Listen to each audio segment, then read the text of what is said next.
Browns did it, man. They traded away Amari Cooper yesterday, and yeah. Are you surprised? Are you shocked? So I guess we all saw it coming. And yes, the Browns got an amazing deal. You gave up a 5. You had a guy that was productive here, and you trade him off for a 3. I get it. There's a message beyond that. And even though it was obvious and clear it wasn't going to work here anymore, Cooper was kind of done with the situation. What does that say to the rest of the team? Hey, man, you complain enough. We'll get you out of here.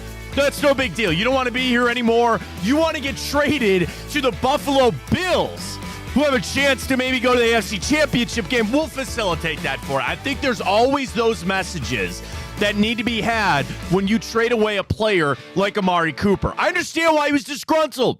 I understand. He didn't get the long-term contract. He was already on shaky ground with the Browns anyway. Watson's made this a complete freaking nightmare, and now Amari Cooper gets to walk away. I'm not bitching at Amari Cooper. I'm very thankful for his time here, but there's a message that is sent now from that Cleveland Browns organization to everybody else in that locker room that if you don't want to be here, we'll find a way for you to get out of here.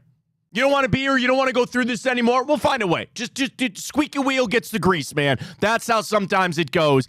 I think that message was sent yesterday from the Cleveland Browns. We got a ton to talk about with that. I've got more on the Watson contract and Jeremy Fowler, Dan Graziano talking about it. Of course, we'll talk about Nick Chubb's powerful article this morning on the Players Tribune going through his knee injury. Dude, he talks about his mom. There's a great little piece in there about working in the garden with his grandma. And she goes, we don't have money for gloves. Those are roses. Toughen up. We don't have gloves here. You're going to have to, garden in the roses without gloves on. Great stuff from Chubb. We'll get to that. I hate the Yankees. But you want to know what else I hate more? Is when you... We'll talk about the guards coming up in a little bit. I've got top 5 NFL MVPs. We are slammed today. Ton to get to, including Noah Weiskopf. Let's get it rolling right here on Big Play. Welcome to the show, everybody. I am Matt Fontana. He is Ryan Tyler. A happy Wednesday. Appreciate you joining us. Always on Twitter X, at Matt Fontana Show. We're up on YouTube, Twitch, Instagram, and you can find Noah Weiskopf on a couple of those spots. Instagram and Twitter, Browns with Noah. He joins us now, I believe, every Wednesday at 9. Noah, always appreciate your time, man. Get right to it. What did you think of the Browns moving on from Amari Cooper? I think the deal made a lot of sense. You kind of heard how I started there, Noah. I think that maybe sends a little bit of a message. I sent a tweet out, a question, and it's going to be our question of the day here. Do you think the Browns making that move is them waving the white flag on the season?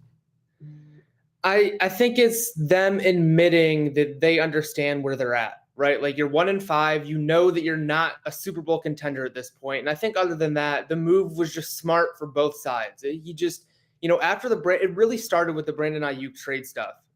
He got hold of that, and that's really where it went downhill. He was bought in before that. After that, you could tell he just wasn't 100% bought into what the Browns were doing.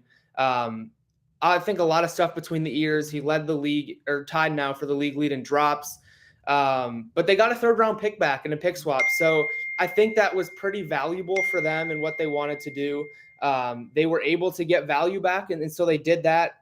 They weren't going to bring him back after this season no matter what. Right. It didn't make any sense. So if you could get a 3rd-round pick for an expiring contract in a season where you're not going to be competing, I don't understand why they wouldn't, and they went and pulled the trigger.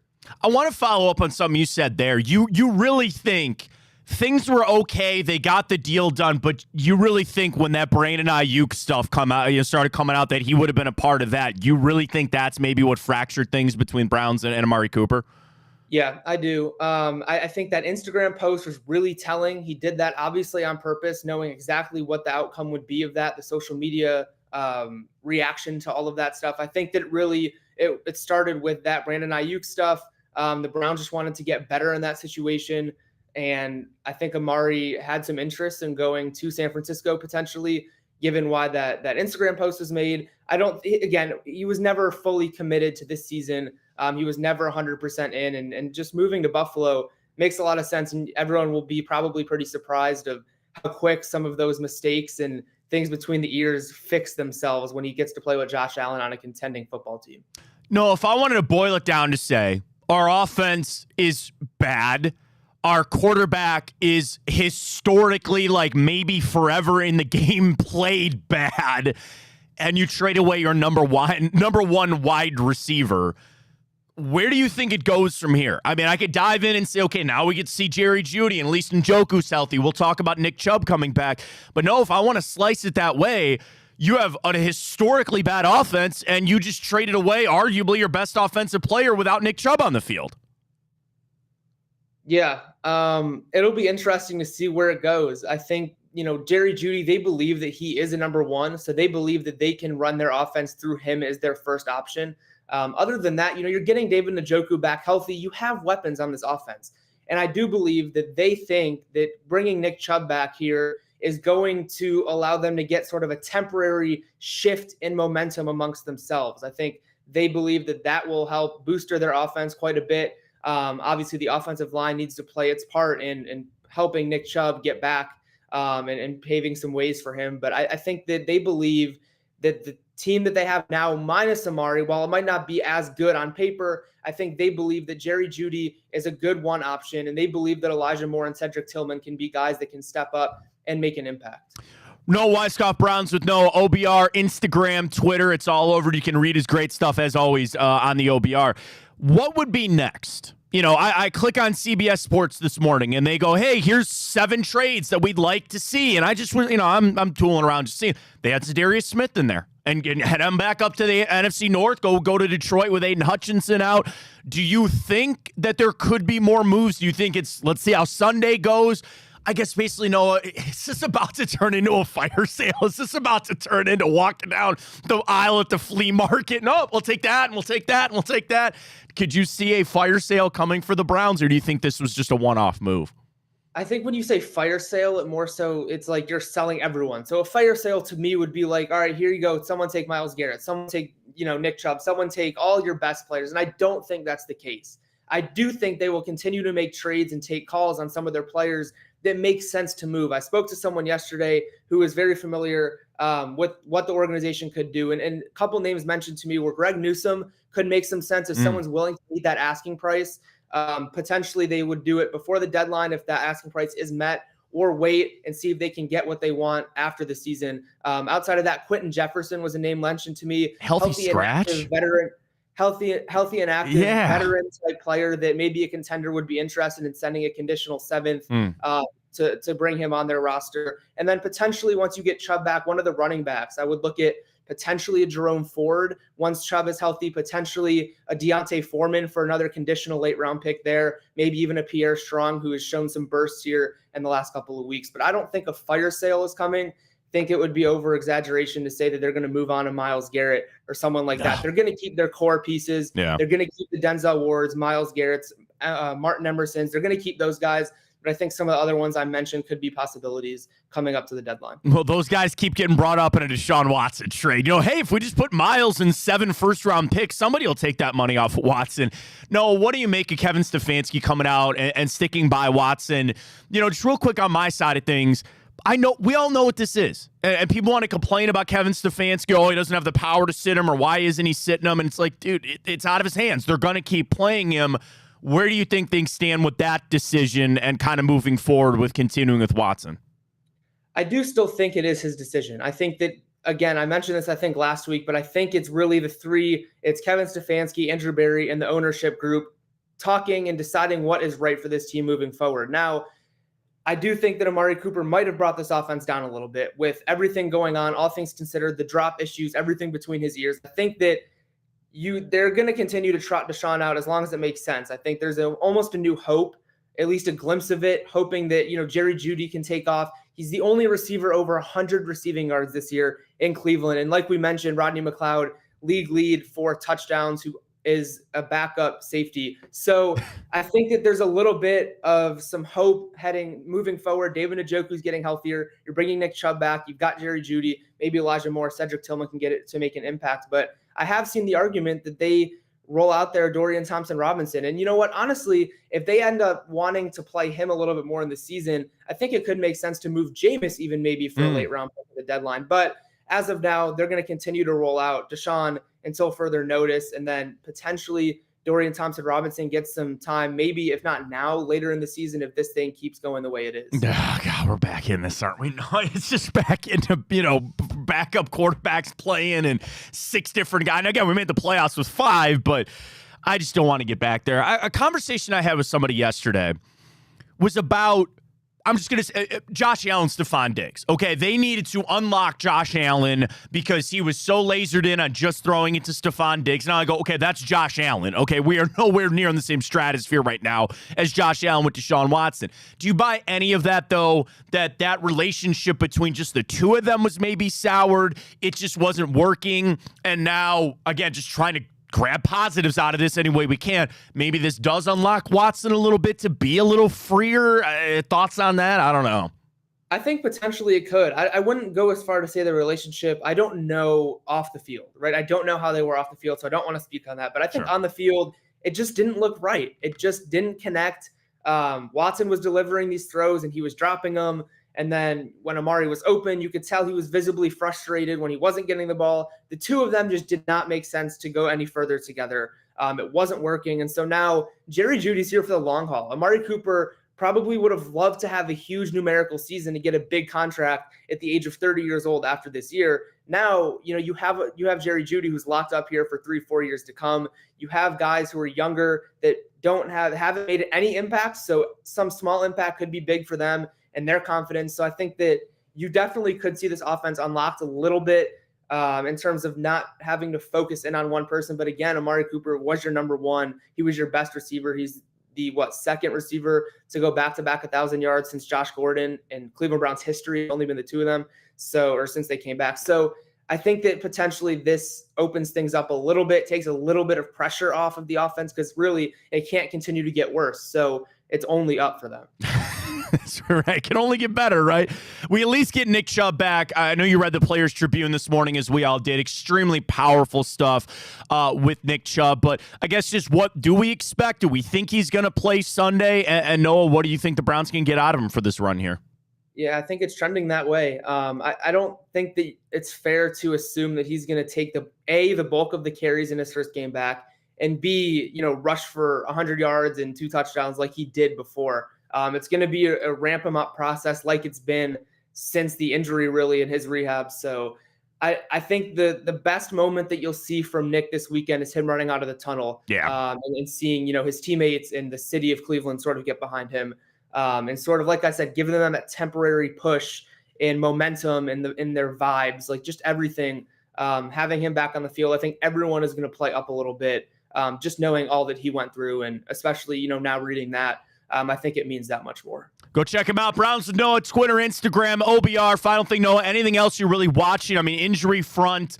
We had the moves this week on some guys with IR. Of course, the offensive line keeps getting banged up. But really, where are you looking at as we start our Wednesday here in the prep for the Bengals?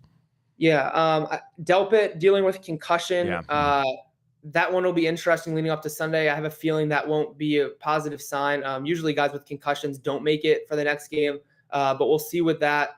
And then Ethan Posick is dealing with a day-to-day type injury, but they did add a center. So potentially some insurance there if he can't go, a new starting center, because obviously Nick Harris done for the year on that play. So yeah, they're really down to either their starting center or a guy they just brought in. So that one will be interesting. And Michael Dunn is obviously there to fill in as needed. But yeah, those two guys really keeping an eye on. Noah, real quick before we let you head out of here. I know you got class, but with Amari Cooper being gone, I mean, who are you looking for, or who are you looking for to really, I know nobody's going to take over that role, but get more opportunities, right? I mean, I understand Cedric Tillman was a higher draft pick than Jamari Thrash, but I mean, from what we've seen from Cedric Tillman dating back to his rookie year, running the wrong routes with Joe Flacco, he's dropped a few passes this season, and there's been some film on him being lazy at the line of scrimmage and not picking up his blocks. I mean, do you expect Cedric Tillman to pick this up, or do you think Jamari Thrash is going to get some opportunities?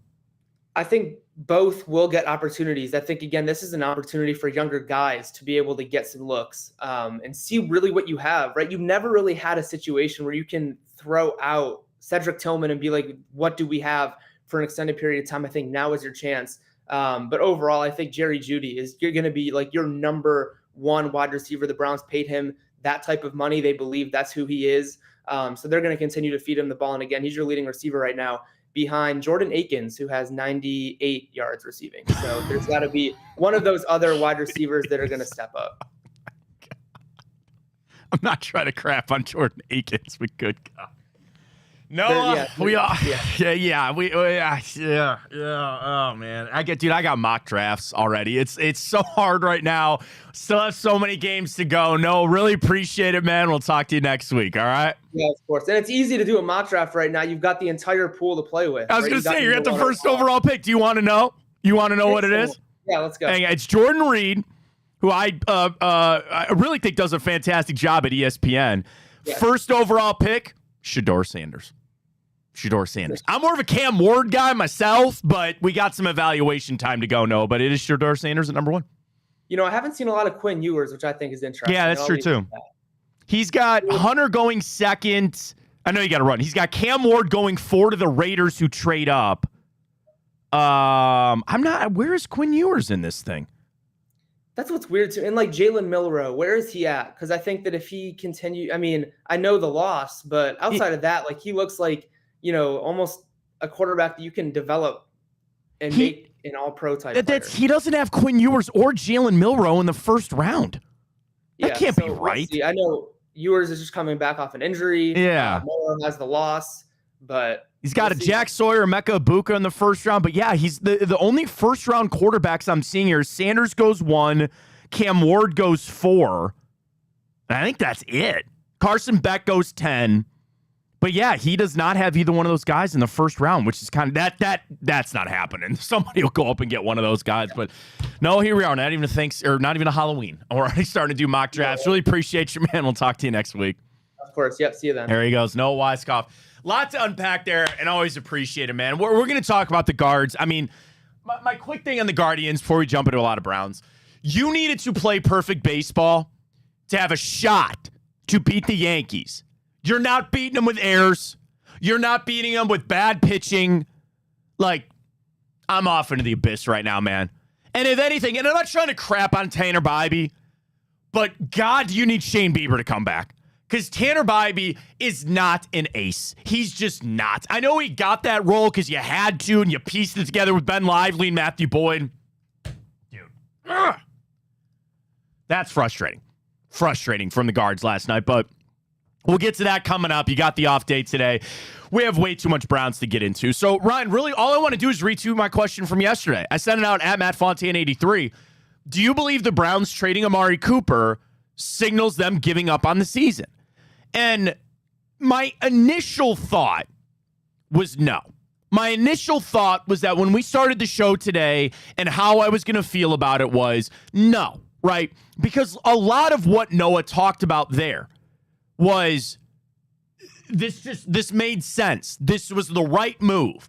And if you just wanted to lay it out to say that you traded a 5 for a player, had productive years for them, and then at age 30, you traded them for a 3. Most general managers check that off. That's a win. But when I take it a step further, and kind of how I started the show to say, that message is now sent to that locker room to say, if you want out, you can get out. Now, what is the most ironic thing about that statement? The one thing that we all want to get out of, and the one thing and the one player that probably does want to get out here the worst, you can't. The one guy that would probably want to get out of here. The Deshaun Watson on the team that probably doesn't want to be here and he's done. You can't get rid of him. Matt. He's free to leave. No, he's not. He's free to leave. Not. He can go wherever he lives in Cleveland, and he can just get the hell out of the locker room, and he can sit his ass at home. If he wants to leave, if he wants to retire from football, he has all the power in the world. Nobody's stopping him. We'll get to Jeremy Fowler and Dan Graziano. They did a long discussion on their mailbag this morning about Deshaun Watson and his contract. But back to Cooper for a second. That is when this locker room, there's 2 ways this goes. You could galvanize the team, but then you got to make Amari Cooper out to be the bad guy.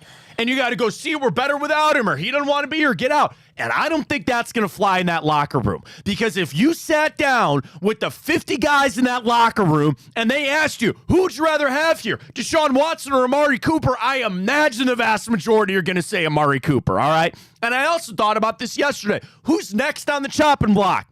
I get that this move made sense for the Browns, and they had to do the right thing for this franchise moving forward, and we're already back into asset acquisition, right? And you're already into piling draft picks here. I got a Zadarius Smith trade offer this morning, about 5th-round conditional, to start getting some of this stuff back, because that's what you're going to have to arm yourself with for the next couple of drafts. I hate being here. But you look at it and you say, Deshaun Watson got Amari Cooper fired, right? That's not actually what happened. Amari is probably thanking the good Lord that he got on a plane and he's in Buffalo. My buddy texted me yesterday. He goes, Amari Cooper got a text from the Browns, and they go, what do you want us to do with your stuff? And he just goes, burn it. Throw it in the dumpster. I'm not coming back. Anything that's in there, I don't need it. That's it. I'm gone. So it's not quite to that level. But I think about it, this is your first. Well, I shouldn't say first. I take that back. It's not. This is now on a list of guys that aren't here because of Deshaun Watson. Joe Flacco is the first one, right? Now you've got Amari Cooper, and I fear what that list is going to grow to be of guys that aren't here anymore because of Deshaun Watson. It is clear that they traded Amari Cooper because Deshaun Watson is not playing well, and they were not on the same page. If I'm taking this the wrong way, sure, maybe, and I'll fully admit that. It was a smart business move. But Amari Cooper's not here because of Deshaun Watson. That's a fact. Yeah. That is the reason he is not playing football for the Cleveland Browns anymore. And when I watch this team, are we in the business? Are we that good that we just give away good players anymore? No. Now, again, dude, they could go draft a Hall of Famer with that 3rd-round pick, and I'll talk about the Brock Osweiler for Nick Chubb thing. Maybe we'll get there one day. But I sit here and I think they set a dangerous precedent.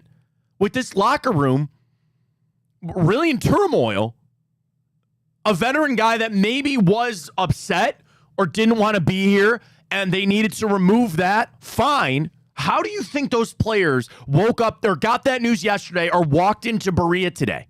Is this all right, rallying cry, we got to turn this around? Or like, dude, he got out of here, man. I wish I could go with him. Well, they didn't trade Amari Cooper because he's not working with Deshaun Watson. They traded Amari Cooper because you're not making the playoffs and he wasn't going to be here next year. Well, that's also a fault because of Deshaun Watson. Well, no, 100%. It all falls back on Deshaun Watson. But let's not pretend this is a move to suit Deshaun Watson. The Browns know the season's over. They know they're not making the playoffs. Amari Cooper wasn't going to be here. It was a great trade. I'm glad they did it. They're starting to look actually smart and planning ahead for the future. But it's all because Deshaun Watson's horrible and he ruined going to the playoffs for his team.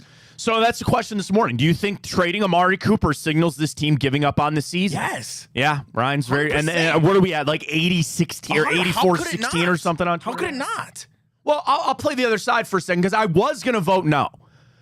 And you could say this was a business move. On the business side of it, this was genius. This worked out really well. And it's one of those rare trades that I really think the 3 parties involved, the Browns, Amari Cooper, and Buffalo Bills, all kind of got what they wanted, right? To your point, Amari was not going to play here after this year. This year is not trending in the right way in any way, shape, or form. Amari needs to get numbers. He is now instantly the number 1 receiver for an MVP caliber quarterback, and Buffalo got another weapon for their push for the playoffs. It is one of those possibilities that is a win-win for everyone.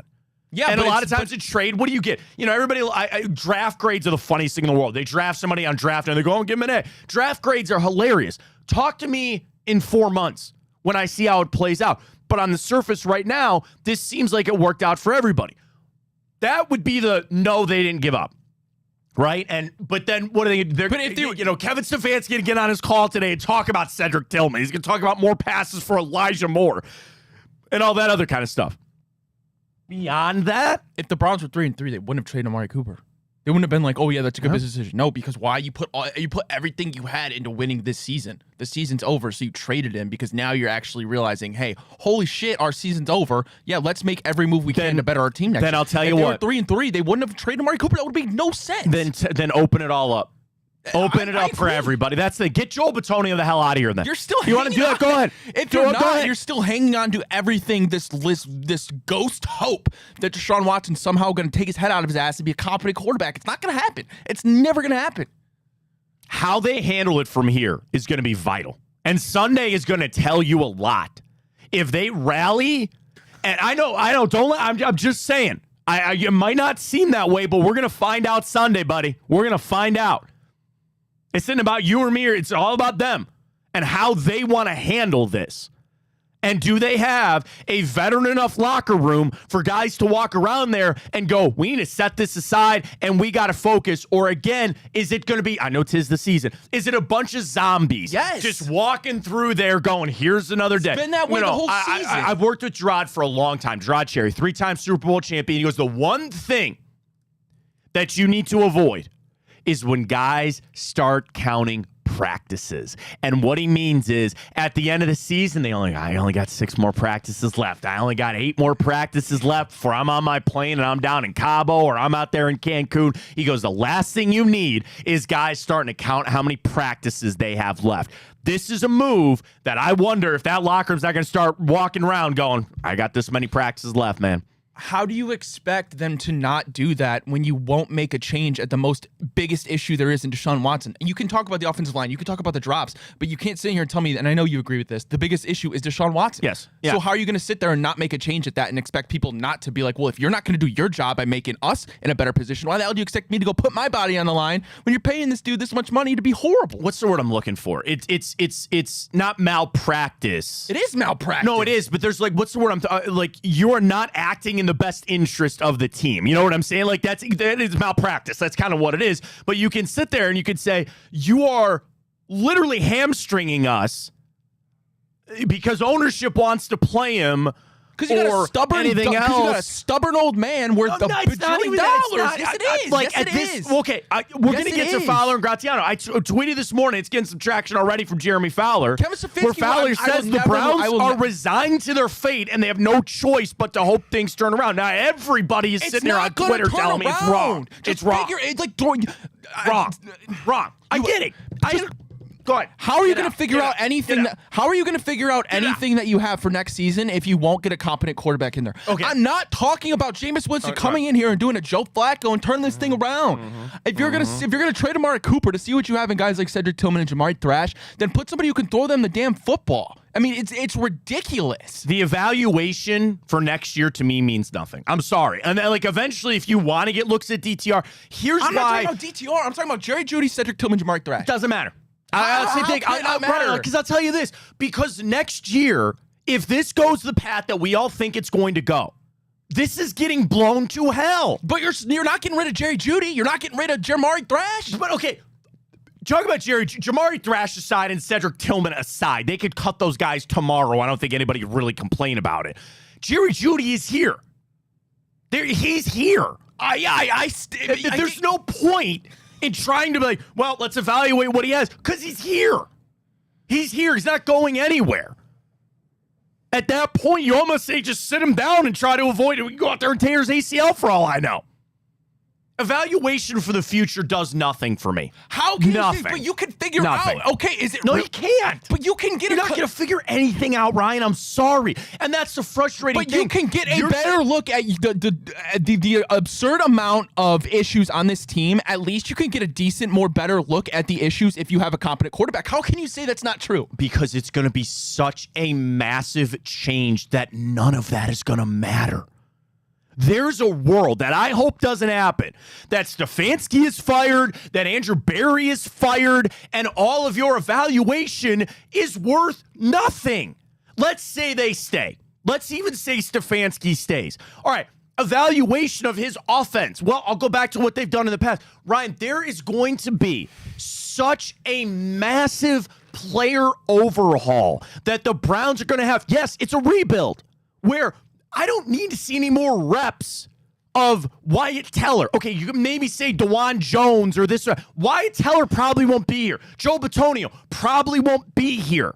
The vast majority of these guys are either going to be not here or so young that I really don't care. I'm sorry. I don't care about the evaluation of Cedric Tillman. I really don't care. How can you say that? I don't care. How can you say you don't care about the evaluation of him? Because we just drafted him last year. How can you not care about Jamari Thrash? He's going to be on the team next year. They're not solving our problems. But You can get I understand there's not going to be some imaginary or some magic you throw in Jamari Thrash's offense is fixed. Well, you're going to have him waste away on the bench when the season already means nothing and get no better look at him? No, I mean, you want to throw them out there. The reps are meaningless. You want to know why? Because it all comes back to one thing. For this season, not for players them specifically. For this season, it's meaningless. Because it all comes back to what? They've got to go find a quarterback.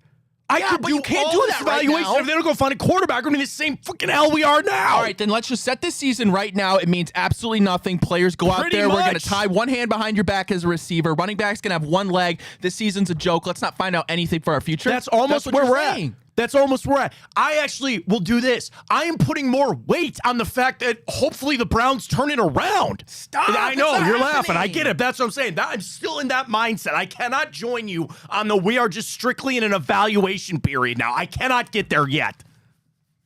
I'm going to send Ryan. How can you say that? To a bad place. How can you say that? Because I don't think any of that would really actually matter. But even if the off chance it did, what are you going to do? Sit there and just not even try? Because your option here is, and I know, the chances are slim and remote that you get back into this thing in any sense or imagination of how they can get back in the playoff. I understand that's probably over. I'm still going to keep on that because, Ryan, what evaluation would actually matter for next year when it would be a full teardown rebuild? I don't need evaluations on Myles Garrett. I don't need them on Greg Newsome and Denzel Ward. You're giving me some young guys that might turn out to be something. Do you want to know what all of this is predicated on? Is finding a quarterback. Yes, but you can't do that right now. That's the problem. If I could somehow bring up Carson back, and if I could call up Quinn Ewers or Cam Ward and put them in there, then maybe I'd join you on that. There's no point. There's no point. That's just not true. So this whole season, you're just going to go keep Deshaun out there, and this whole season, you're already. I understand. Listen, I understand you're nearing a full rebuild, and this team is going to look 180 different next season. Sure, there's no doubt about it. But why would you not? If it's already a lame duck season, as we love to call it, why would you not at least just throw out some of that will actually be fool's gold. You could put Jamari Thrash out there with Cedric Tillman and they go off for 80 yards and everybody, what would all the conversations be? Hey, man, maybe we found something here and maybe we have something here. I'm telling you, you don't. I'm telling you right now, you don't. You want to know maybe why I don't know, why I don't care about the evaluation? Because I've already got it. I think they missed on Cedric Tillman. I think they did. They clearly missed on David Bell, who's not even here anymore. Like, that's my problem. I've got no hope. I've got nothing. There is no young stud player on this team that I'm really excited to see play. I don't think anybody was excited to go. And listen, before I say this is totally different circumstances. I know this. But nobody was excited to see Puka Nacua play football. That's a lot. You're right. I understand that's insane. But my point is you never know. And if the season's already cooked and fried, why not see at least something you got? And I will tell you this. This is where I will meet you in the middle. Eventually, it will come to a useless time where that's all you have. But at that point, I'm just checking out. At that point, I'm done. Like clearly you want to play Dorian Thompson talking about the Browns turning the season around. And I love Dorian Thompson. That's what I'm saying. I'm not there yet. Right now, they ain't turning it around. You know that, and I know that. But that's the only path that I can be on right now. I cannot join you on just the evaluation path. I can't do that, okay? So you think Cooper has sent the Browns off into that? Yeah. You think the Browns said that is where the Browns have been sent off to at this point? Let me think about this for a second. Okay. Our quarterback's horrible. Yes. We traded our best offensive player because Nick Chubb's not available. Yes or no? Is that not true? Yeah. So how are you going to sit here and say that's not what we got sent into? You're probably right. Because if you're going to sit here and sit here and tell me that they operated under the guise of, listen, we got to trade Amari Cooper. It's a great deal, and he's not working out with Deshaun. No, it's not because he wasn't working with Deshaun. Nobody's working with Deshaun. Sure. Justin Jefferson wouldn't work with Deshaun. Randy Moss wouldn't work with Jerry Rice wouldn't work with Deshaun Watson. I get it. And that's where I've actually had a little flip on my answer. Because I was trying to fight to this is just the right move to make. But in reality, you sent a giant message to that locker room saying, if you don't want to be here, we'll get you out. You don't want to be here. We'll get you out. And how many guys are showing up upset that they weren't on that same plane with Amari Cooper? Right? A lot. Probably right? Myles Garrett. Probably a lot. Probably a lot. I bet you Myles Garrett, could you imagine this? Myles Garrett probably wants to wake up in Detroit. I mean, again, it's like he's been through worse here. And, Jack had a tweet this morning because Myles is obviously the hot topic right now. And I love Evan on Sportsmanlike, but he brought it up. He goes, just trade away Myles Garrett. Trade away Myles. They ain't trading Myles Garrett. I know he deserves better. Sorry to him and Joel Bitonio and Njoku and Denzel and Nick Chubb. Sorry, man. This is what you got. And now we're getting trolled by a Yankees fan. This day can't get any worse. It's pretty bad. Why? What'd they say? Came here for the Guardians' tears. My Yankees are up 2-0. Tell the Naylor bros to put fries in the bag. Do not get me started on Josh Naylor. Don't do it. Congrats. How about those Cowboys? How about those Cowboys you're fans of? How about those Lakers you're fans of? Front runner. Don't get me started on Josh Naylor. That's not a conversation for another day. No, I mean, Myles, he's going to get paid this offseason to become the highest paid player in NFL or defensive NFL history. But then the problem is when again you pay him, you're not going to be able to pay anybody else because watch.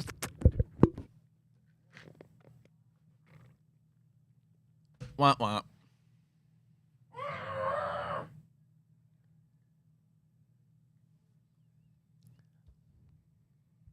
Dan Graziano, Jeremy Fowler, Deshaun Watson's contract. Here we go. Now, they spent a good little chunk of time talking about one Deshaun Watson here in their mailbag this morning.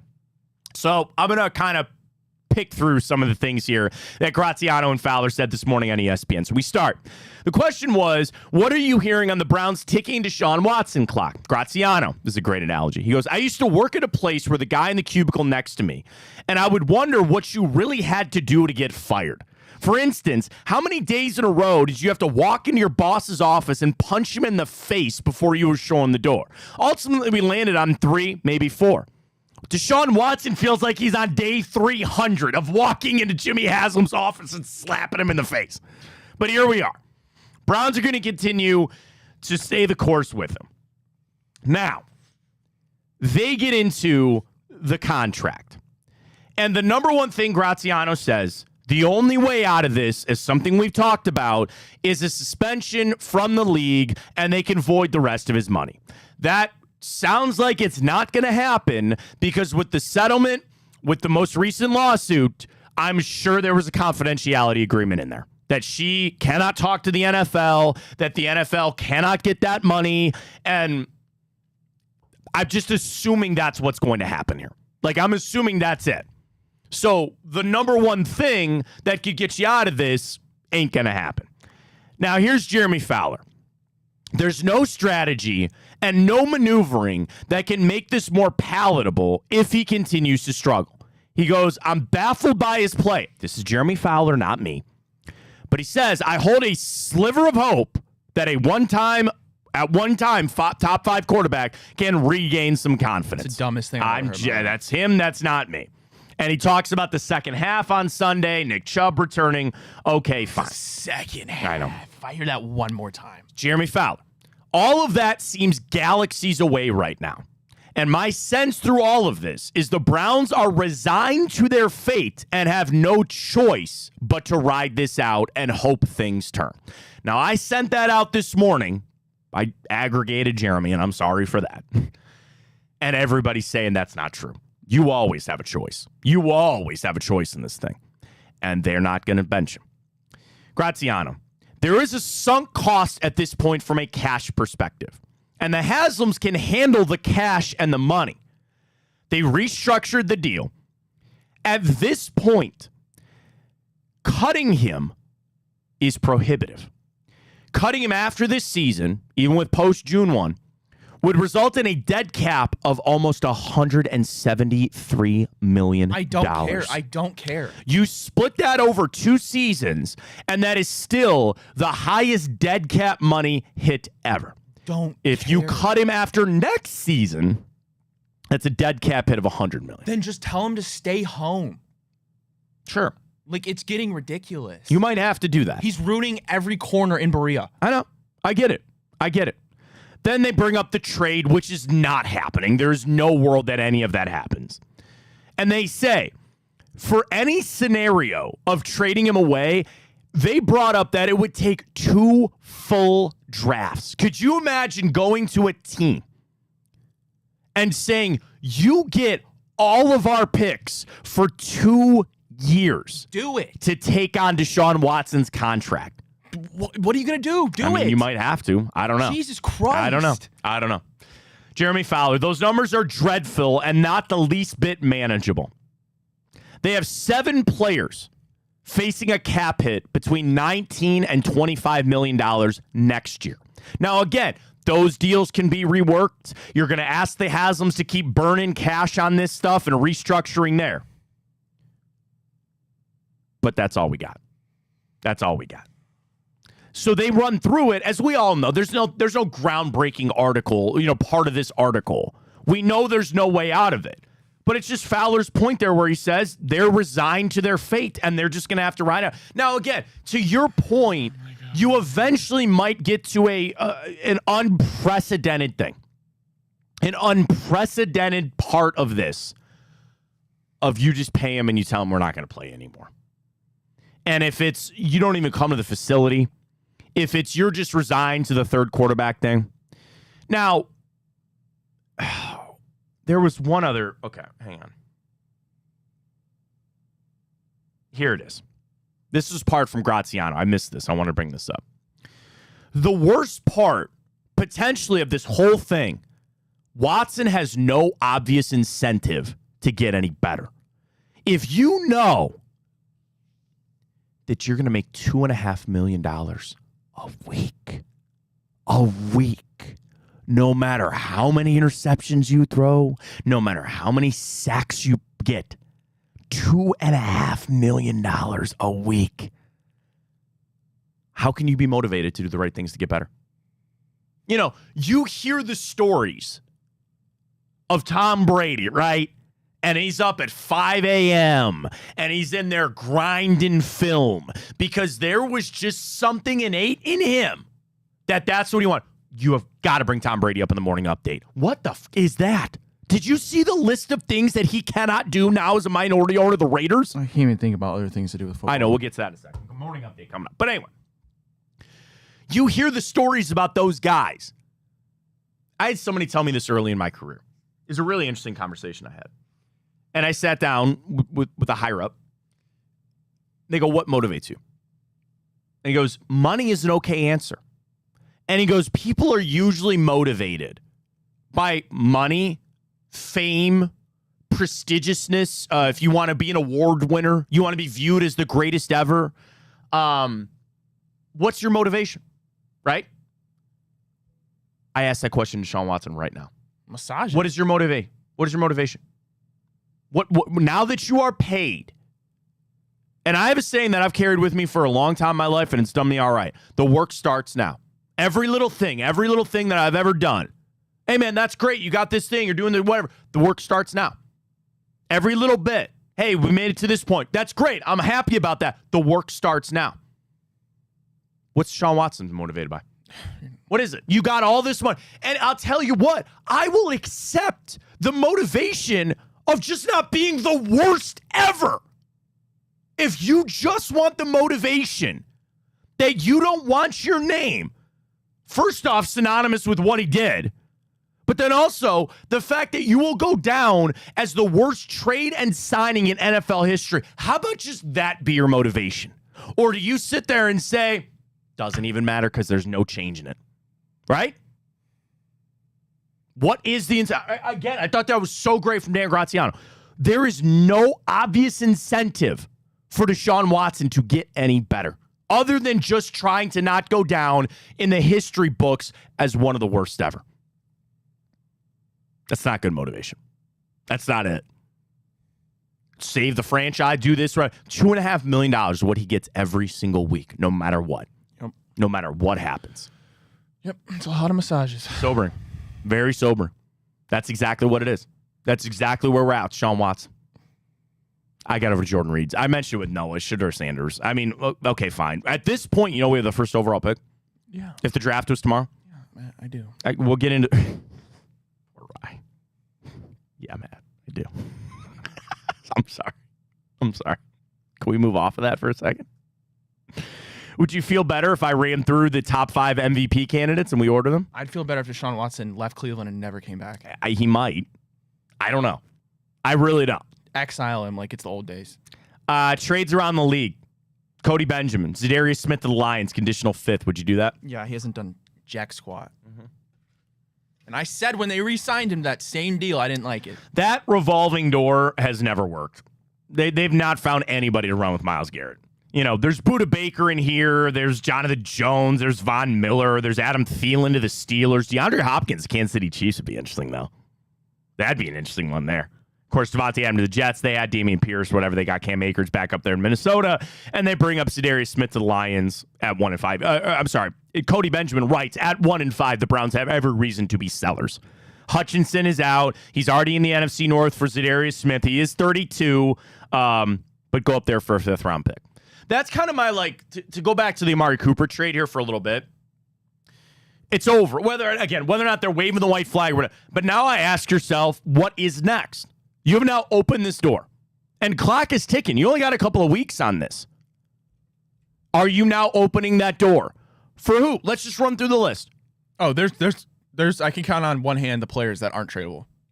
That's everybody else is over. That's it. So Denzel, Myles Garrett, Nick Chubb, Jeremiah Owusu-Koramoah, and I don't want to trade Grant Delpit. Sure. I don't want to put Delpit on there. Throw him in there.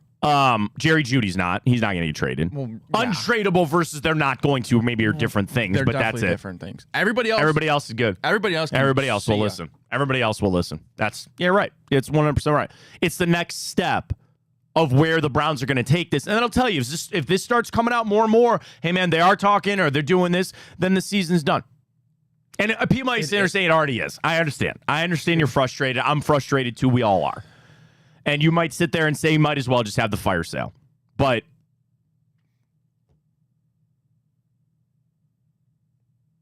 the first step has to be tell Deshaun Watson to never step foot in this locker room again. We'll mail you your checks. We got your routing number. Just leave our organization alone. Can I revisit the take I had about Modell?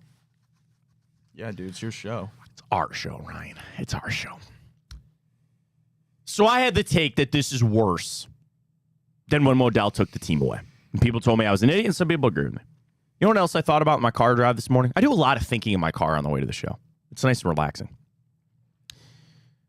That when the Browns left, that galvanized a fan base. We sold out 455 for those Indians, right? New stadium, good team, I get all of it. And when the Browns came back, this franchise, everybody bought jerseys and did everything, right? Another reason that this is worse is you're losing the fan base. There are people that hung up their Browns fandom and said, I'm done, when they traded for Deshaun Watson. And I thought it was a little like, the kneeling thing. Whenever I'm not watching football anymore, and I go, you're a liar, but that's okay, fine. And there were people that hated it when they traded for him to begin with. This is the kind of stuff that people go, I am not going to watch anymore. And here we are already entering week 7. And there are people that don't want to turn the TV on at 1 o'clock. They'd rather go find something else to do. That's losing the fan base. That's another reason why this could be worse. And I'm not saying that people won't come back. And I'm not saying that after this season that we'll still be, motivated and come on back and all that kind of stuff. But I have a sinking feeling.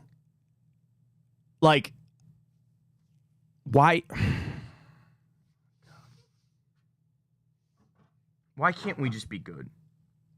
It's all I've ever asked. Like, that's why. And oh my God. It's karma. Why is Buffalo good? Why is Baltimore so good? Why is Kansas City? Why can't we just get there? It's karma. Well, the Watson thing aside, I had 20 years prior. Sure.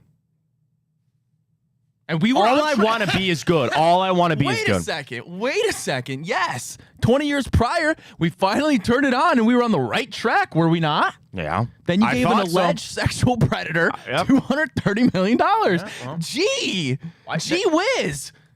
Yep. Had to throw in the word alleged because I don't want to get in trouble. No, you're not wrong on that.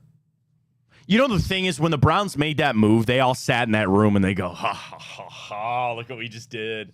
And I will tell you, at that time, I think a lot of people were maybe excited about it.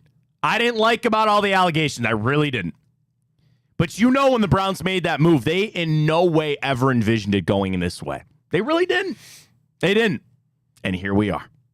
All right, some positivity this morning is Nick Chubb's Player Tribune article. And I sent it out. I know a lot of people have seen it this morning. It's been retweeted a lot. It's well worth a read. And it's just a lot of sobering things about, you know, he goes back to when he was laying on that field in Georgia when he got hurt. And then when he's over there, and one of the lines he got me goes, when you had Steelers players standing over me, and I go, oh no. You know, did this really happen again? And why did this happen again? He talks about his grandmother. He talks about his mom. And all of this is just, I don't want to see Nick Chubb play anywhere else. I've said that many times on this show. Articles like this further that. When he talks about the uplifting of Cleveland, that has helped uplift him. And he goes, yeah, you know, I read some of that stuff where people are like, oh, cut Nick Chubb or move on from Nick Chubb. You never heard that from us here. Never once heard that from us here. And all it does is further my belief and further my hope that Nick Chubb never plays football for anybody else other than Cleveland Browns ever again. You know, I don't know if he's quite on a Hall of Fame track anymore. He'll go in that Ring of Honor no matter what. And I just want him to be a lifelong Cleveland Brown. Sometimes it is detriment. You know, maybe it'd be nice if Nick Chubb got to go play football somewhere else and go play in playoffs and things like that. But reading all of that and the behind the scenes on Chubb, talking about his grandma and how strict she was, and they grew up and they were gardening, and he needed gloves to deal with the roses. Here he goes. He goes, you ever get cut up by a rose bush? It's not funny. And his grandma said, gloves? I don't have that kind of money. Toughen up. She said, gave us a new assignment one day. Pick up all the rocks from the bank, load them in the buckets. And she said, come on now, these rocks ain't going to move themselves. And he said, all day we're gathering up these rocks, and she's out there overseeing us like a project manager. We finally pile them up. Grandma says, dump them back on the bank. And he goes, what? And he goes, I want them spread out evenly. Take these rakes. I want these rocks that I just made you pick up to be spread evenly. And then he ends the article. These rocks ain't going to move themselves. That stuff gets me, man. He talks about being in a straight-legged cast for 9 weeks. He gets out of it. His leg atrophied so bad, it was the size of his arm. He goes, I didn't know if I was going to walk again. And he comes back and gets to play football for us on Sunday. I know all this stuff is frustrating. I know the team in general is pissing you off. I'm excited to see Nick Chubb back on the football field on Sunday. And I hope that gives a little lift to the team. I know the fans will be there cheering him on and all that. And I've said this, whatever I get out of Nick Chubb is a bonus, and I hope they sign him to a contract. Of all this, you know, I don't know if I wanted to go here, but I'm going to anyway. You hand money over to that guy. You know what I'm talking about. You better hand it to a guy like Nick Chubb. And I know that if Nick hit the open market, he might not have the same value out there. You had damn well better pay Nick Chubb. I don't care if the money doesn't equal production, because Lord knows that doesn't matter with some of the other guys on this team. But if they let Nick Chubb ever leave this team, dude, you pay him, you give him a contract extension. I don't give a damn if he rushes for 2 yards all season. He better not play football for anybody else ever again. You're going to make us walk through this hell. You give us this one. You're going to make us go through this. I at least better have Nick Chubb on this team. Okay? I'm not trying to yell at Andrew Bear or tell him how to do his job. But I tell you, man, if it ever comes to that day, boy, am I going to be pissed off. This is a guy that everybody wants here. This is a guy that has meant a lot to this franchise. You better get him to a contract extension. You better keep him here. And yeah, it sucks. You might be telling Nick Chubb, sorry, man, you got to play on a 4-13 football team. I'll tell you that. I'll do you one better. If he wants to be here, he had better be here. You don't need that in writing. I don't need that out in the world. But they need to have an agreement that Nick Chubb, until there is a time that he cannot play anymore, he's got a lifetime deal with the Cleveland Browns. They will make that money work, and I don't give a damn how they get it done. But you read that article, he was already beloved in this town, and all it did is just further that they had better keep him here forever. If you're going to make all of us deal with all this other stuff, then at the very least, that's something you should give us. And that is keeping Nick Chubb around here. And I don't know what he's going to be. You know, we talked to Noah about it. You might get him for 8 carries on Sunday, right? And it's going to be a slow grind to come back and all that kind of stuff. I just need to have him on this football team forever. And I've said that, and I'm going to continue to say that. And I hope he gets back to playing football to a level that he feels comfortable with and maybe can provide something for this team. I have no idea. But, Ryan, it's going to be a bad day. It's going to be a bad day if they ever let Nick Chubb go. But one caveat, right? I mean, if he doesn't mesh well with Deshaun, we got to get rid of him. Third-round pick, man. Third-round pick. That's kind of where we might be at. Hey, man, it is what it is. It is what it is. All right. His name was the Cleveland Deshaun's. What's that? His name is the Cleveland Deshaun's. Nah, man. We already got that smell on us. Everybody nationally thinks we're a joke. Might as well ride it out. That's what Jeremy Fowler's saying. You got no choice. Named after the biggest joke there is. Pro Football Talk yesterday, too. The NFL. So the league meetings are going on. Goodell yesterday via NFL.com talking about the review of Deshaun Watson's latest league investigation. Goodell, we're continuing our review like we would. As you know, we take the personal conduct policy seriously, so our people are working diligently. As Florio says, they can work as diligently as they want. With the case settled and the accuser promising confidentiality a part of the negotiated agreement, she will not be cooperating with the NFL. Because if she does, she'd be forfeiting some of that money. Oh, my God. Our quarterback just settled a rape. Our quarterback just settled a rape case, Matt. Allegedly. No, I'm not saying. All I'm saying is he settled a rape case. Yeah, that's a fact. Yeah. He settled a rape case. I mean, off the heels of 26 sexual assault allegations, and we're letting this man still play football. Well, you know the thing would be in our town, and I have no. Again, this I don't think it's gonna be tried. I don't know. We're just talking here, man. The thing would be is if the Browns and the NFL went to her and said, "We'll double your money. Whatever he paid you, we will give you triple that amount." The Browns could give her $20 million, and it would save them $150 million, dude, if she cooperated. Oh my God, that's chess. That's probably not. That's chess. That's chess. This is like mob stuff. You know what I'm saying? Like, this is real closed door, behind the scenes things. This is what the Browns, if they got to that point that they were really, and I'm sure they are, done with Deshaun Watson, then you get a hold of the league and you go, you got to do this. And how could you blame a franchise for doing that? No, I know. Then you would have to go to this accuser and say, let's just say it was $1 million, right? That's reported. They could give her $10 million. They give her $20 million. They give her $50 million, and they'd still make out on the whole deal. The only other thing, and this is going against exactly what Florio is saying right here. He says the league has no power to make her meet with investigators. What if they still suspended him? Because here's what would happen, okay? Let's just play this out. We're going to do our amateur lawyer, right? My cousin Vinny here, all right? Vincent LaGuardia Gambini, right here. They suspend him anyway, okay? They don't talk to the accuser. They do as much research as they can, but they don't actually talk to the accuser. What they would then do, let's say they do suspend him, they would get sued by Deshaun Watson and his people for, I don't want to say wrongful termination, but they would sue him and they say, you can't do this. There's no way you could do that. Then it would just go to another court, get drug out for years. You know, how that would happen with the salary cap or anything else, I don't know.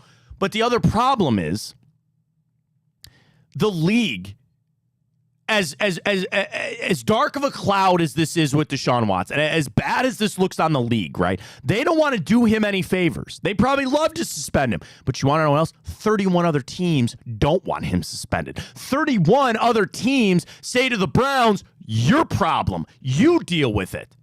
This is not something where the league could even come together and go, we should give the Browns a real break right here. They're laughing. They go, no, screw you. No. You don't get out of this. That's the other reason why the NFL they're in the business of the whole of the league. 31 versus 1. They're siding with. Now, they want to have the facade that they do care about the personal conduct policy. And I'm sure they do, and they suspend guys, and they do investigation, whatever. What's their motivation other than saving face? Oh, we investigated. She didn't want to talk to us. There's nothing else we can do. Sorry. At this point, that's all you got. The only way out of this is if they somehow decide and find a way to suspend Deshaun Watson. I'll wait for the pig to fly by the window, Ryan. Ain't gonna happen. It ain't gonna happen. So he's on the books. He's gonna have to play for now. And eventually, and I will give you your credit and your flowers when that happens, I could totally see it that they just eventually say, just go away. You're gonna get paid. We can't cut you, so you'll be here. But eventually there will be a breaking point. And I do think the drop dead spot for that is when you get the first overall pick in the draft. If it goes that bad, which again, we have it today, if you clinch that first overall pick, then it's over for sure. Because you're drafting a quarterback and you're probably going to start that guy next year. And you're just going to tell Deshaun Watson, don't even bother, right? But I don't think anything concrete is going to happen until then. Maybe I'm wrong. I hope I'm wrong. Ryan looks like he's going to throw up over there. You all right? I guess. I know. It sucks, man. It sucks. Guardians getting smoked. I don't know what to tell you. It's bad. Not fun. That's it. That's it. So many people are just not having the Jeremy Fowler tweet this morning. Resign to their fate. Nope, you got a choice, man. You always have a choice. I get it. All right, let's take our break. Come on back. We'll get to the morning update. We got to talk about the ALCS. Just there's so many problems with the Guardians right now. We'll get to that. I've got ESPN's 50 through 11 top NBA players. Evan Mobley, Donovan Mitchell on that list. I'll tell you where they came in. And we got to talk about Tom Brady. He was officially approved as the minority owner of the Las Vegas Raiders. The list of things that he is not allowed to do now as a minority owner is insane. And I frankly have no idea how he's going to be able to keep his job at Fox. Seriously. He might have to give this up. We'll go through the restrictions on all that. We got the grid. We'll get to time up. We got it all for you. Hour 2 upon us. Stay with us. Fontana Show right here on Big Play. I'm Garage Beer, and this is Bobby Carpenter. Garage Beer. Beer flavored beer. Beef with an F? Okay, my bad. It's crisp and cool and doesn't taste like ass. I'm Bobby Carpenter. I drink in garages because my wife says I don't belong inside. If you like a cold breeze on your bag, drink Garage Beer. It's American and so can you. Garage Beer. Beer flavored beer. Well, how do they know I'm doing this? Did somebody leak this out? It's social media. Oh. It's just, that's the way social media works now. I thought maybe you were just running that yep.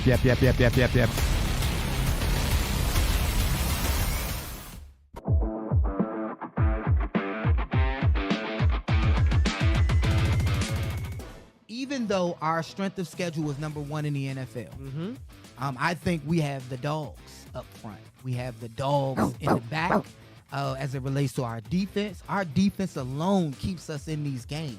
Not even talking about offense. Let's just say Deshaun Watson isn't there. We got dogs on the defensive side that's mirroring the potential of the Ravens from 2001 or 2000 Ravens with Jamal Lewis and the boys and Ray Lewis and those guys. Right. They won. Again, no disrespect to Trent Dilfer, but they won without a high-powered offense.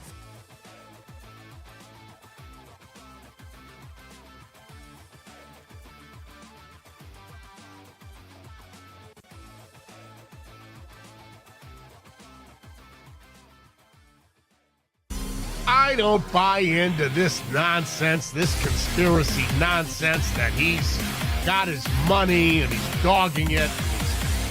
That's ridiculous.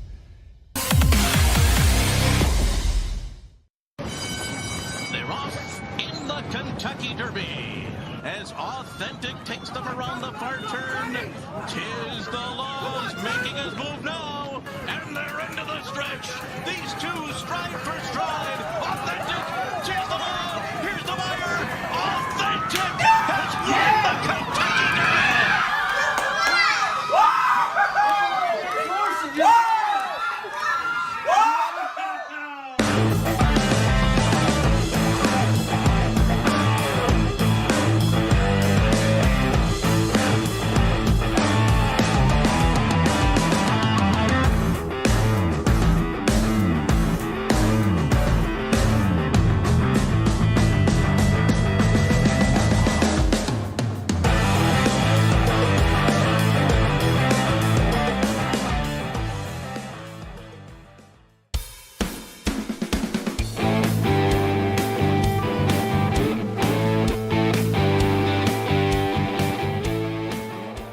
All right, welcome back to a little Wednesday edition. People love you're all fired up today, Ryan. I don't know if you're fired up or just extremely sad. Sometimes No, those I'm pissed lines off. can get I'm blurred. pissed I know off. you're pissed off. I know. We're all pissed off at this point.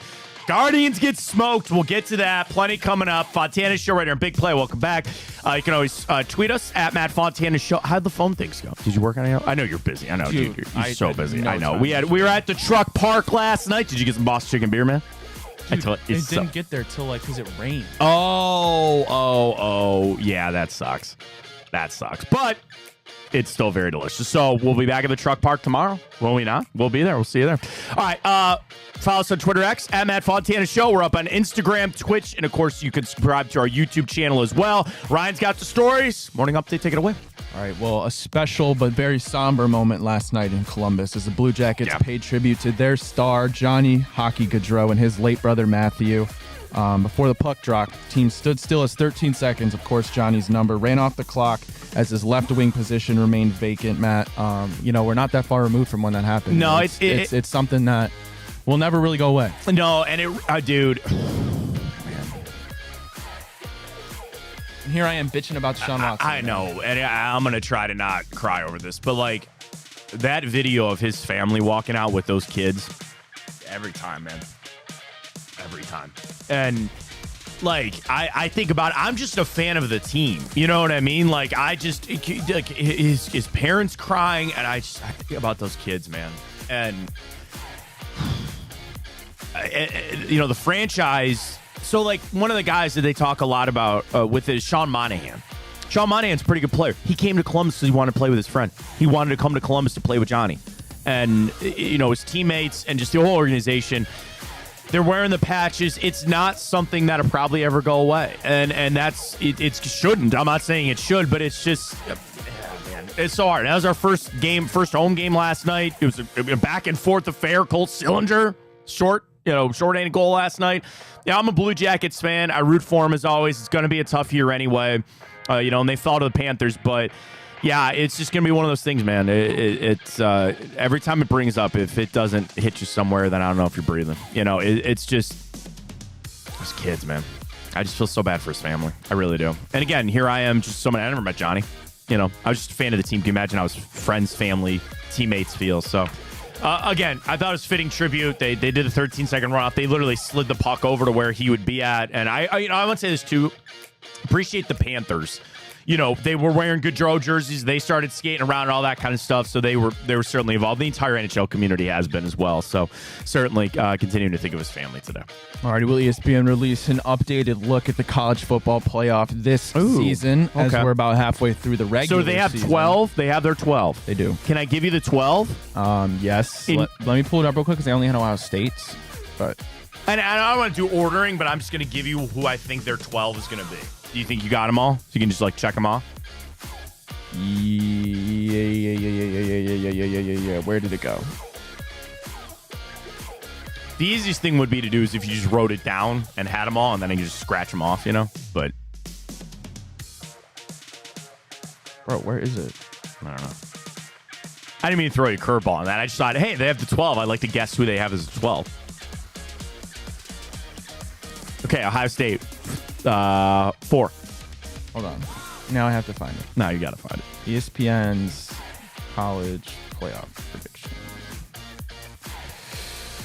Oh, man. I'm sorry. I didn't mean to throw this at you. This isn't even the right article. Then what'd you find? I found it on ESPN, and I just, took out the Ohio State portion. I guess I should have taken out. Well, no, you just wanted to talk Ohio State. I get it. That's fine.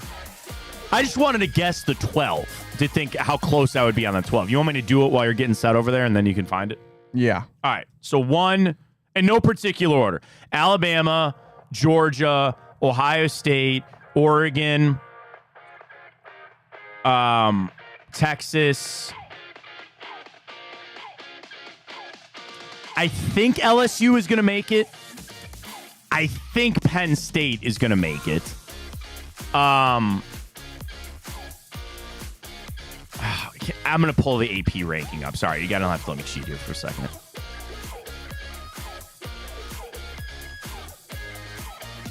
Oh, Miami's going to have to make it. So I guess it would have been futile of me trying to guess. Miami would make it.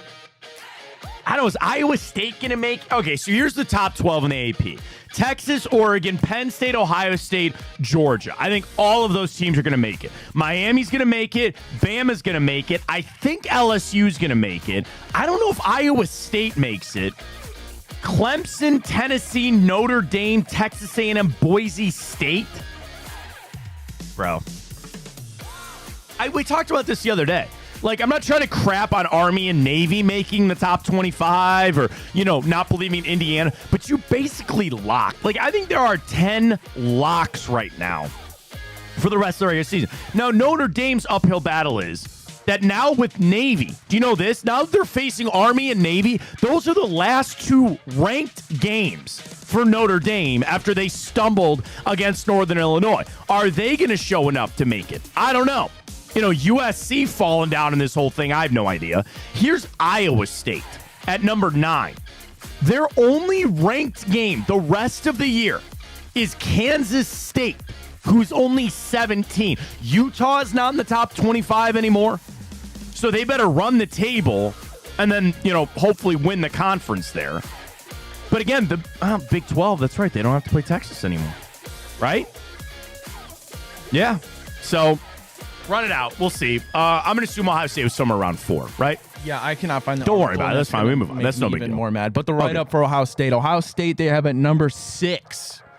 They have them facing LSU Tigers at number 11 in the first round. The winner would go on to play number 3 Miami, explaining the seeding. LSU was one of the first 4 out last week, but earned a promotion after its win against Ole Miss, the Tigers' first statement win of the season. Ohio State was the committee's number 4 team in the country and the 3rd best Big Ten team behind Oregon and Penn State.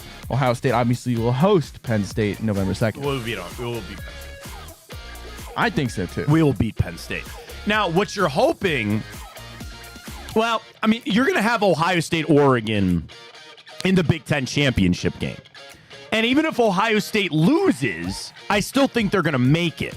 Now, what the committee, which we got to remember as they do the seeding, they don't want Ohio State, Oregon in the first or second round. So that is going to have to play in.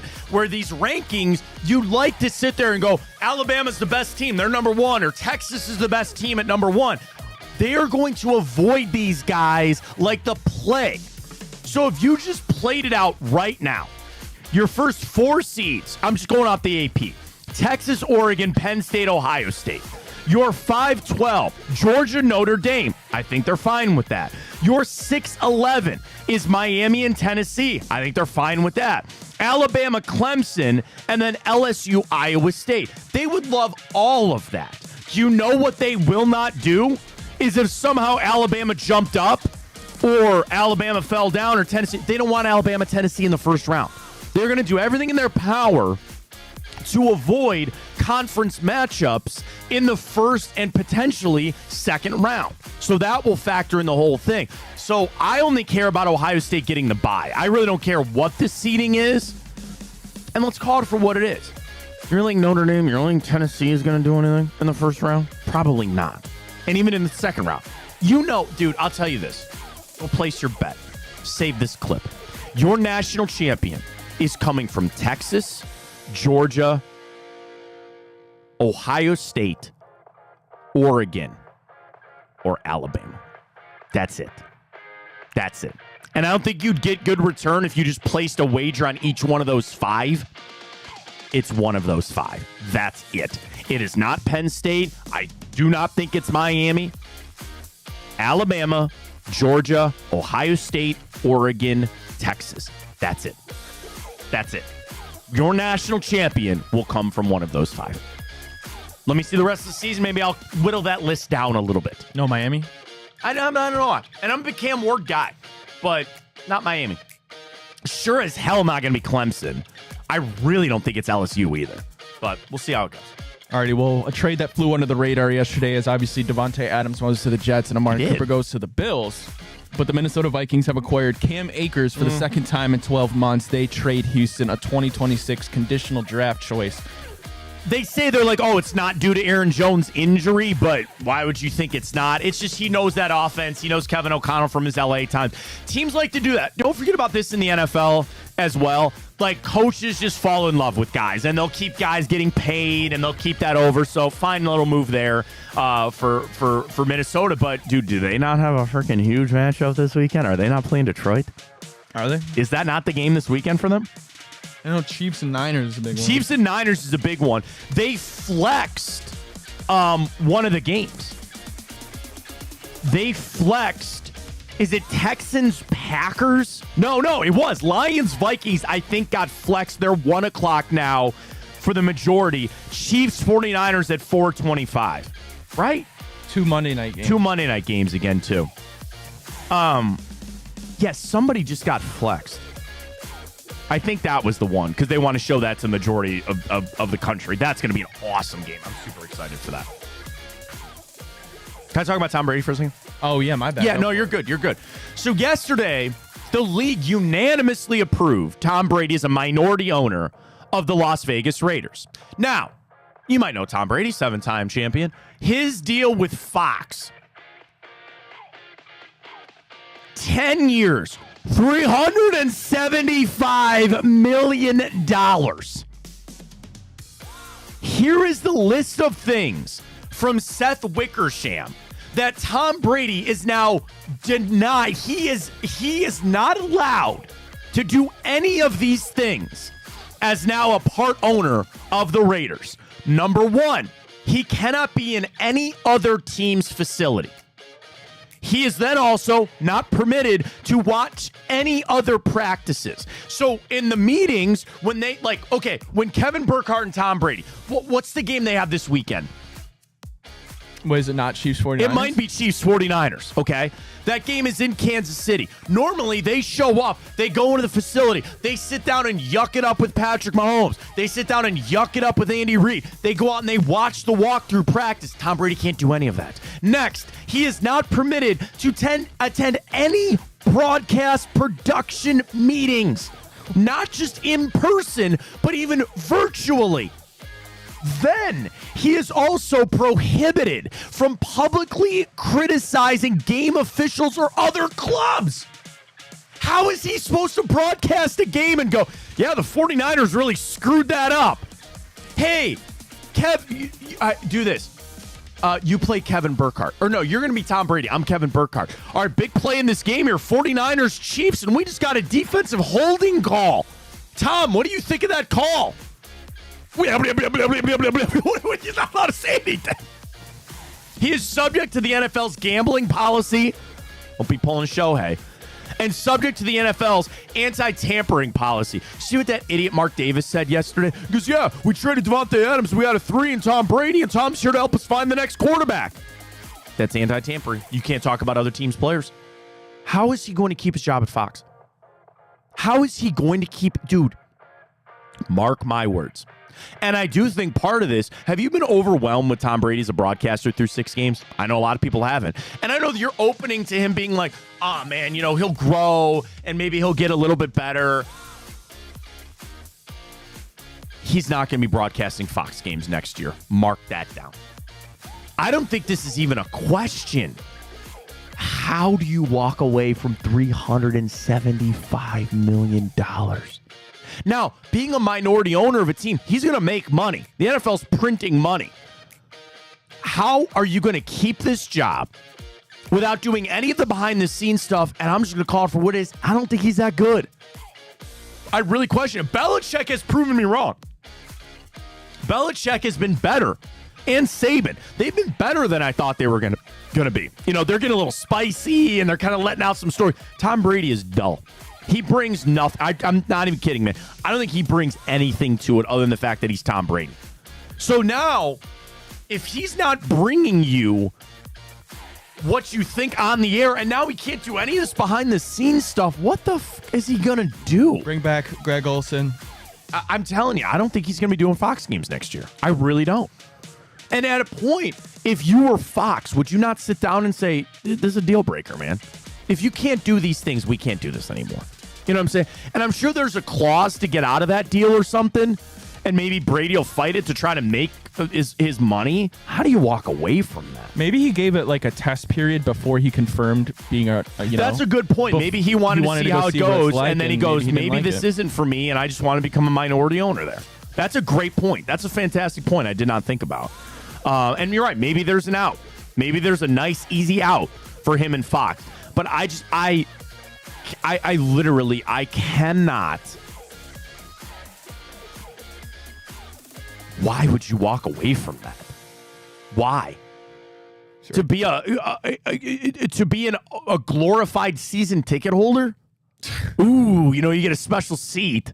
Ooh, you get to be in Mark Davis's booth. He doesn't need any more money. I know he doesn't. So that's why it's even more. I guess that's maybe it. If that's really why he wants to do it, if that's where his heart lies, then so be it. All right. I got one more thing for Time Hop. Today was one of those days I had nothing ready for Time Hop. Like, I just didn't have the day.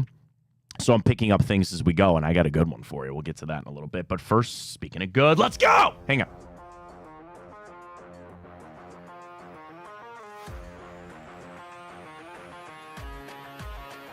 Are you tweeting? No, I'm typing that in Time Hop. This is a big one, so I didn't want to miss that on Time Hop for today. We'll get to that coming up. All right, go. That's a good one. Kyler Murray. You know what? No. What? F him. Are you sure? Okay, fine. Yeah, what do you mean? All right, I'm just bringing her. What team would he play for? I don't know. I'm just making sure. Okay. You can just go Bryce Young if you want. Wow. Told you, man. He's too short. All right. Yeah, Whitworth. Yeah, that's it. Good call. Palmer.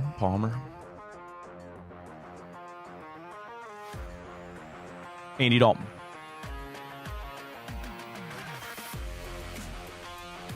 All right. All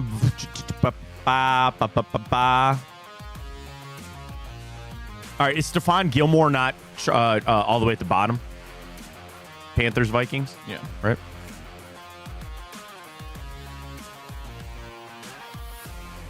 Woo, 2%. Why do I always think this? Did Patrick Peterson play for the Vikings? I think he did. Yeah, right? Rip it. It feels good. Yes, I feel. Yeah. Are you sure? Pretty sure. Well, we've been down this road before. I know. Now I'm thinking he didn't. Now you're thinking of Adrian Peterson. Well, no. I think Adrian Peterson works there too, does he not? I think he does. I feel better about that. I feel better about Adrian Peterson, but I'm pretty sure Patrick Peterson works too. Yep, that's fine. All right, one to go. Nick Mullins? Do you play for the Rams? I think so. I don't know. There's got to be a better one. We got plenty of time. Xavier Rhodes. No, he's still in Minnesota. No, he's not. Oh, he's not.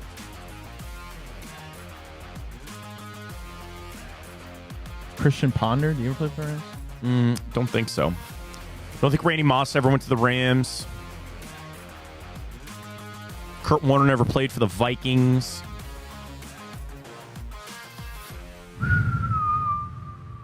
What about I don't want to dive into kickers yet. But he's got to be a quarterback. Case Keenum? Ted Bridgewater? I don't think so either. Sam Darnold, no. I don't think Kyle Rudolph ever played for the Rams, did he? No. He left Minnesota, but yeah, I don't think he went to the Rams. Eric Weddle? I don't think he played in Minnesota. Eric Weddle? Did he not? No, I don't think he played in Minnesota. I know Baltimore, the Rams, the Chargers. Yeah, I don't feel good about it. I wouldn't. No, I don't think so. Chris Carter, I don't know if he played for the Rams. Sony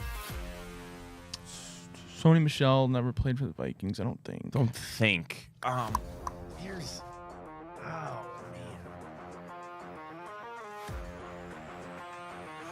man.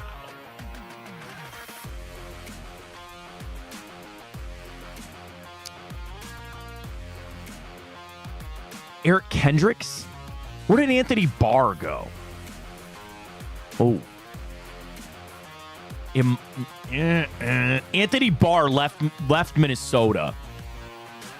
That one's sticking with me for some reason. But all right, no. Fitzpatrick doesn't work. Colt McCoy doesn't work. Josh Johnson might work. I don't know.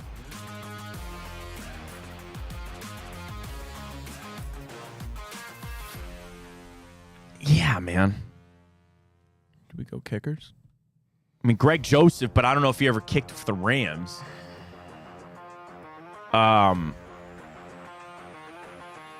Blair Walsh, who missed that kick. Again, I don't know if he ever kicked for the Rams. No, there's got to be a position. There's got to be a player. Brandon Cooks never played for the Vikings. Don't think so.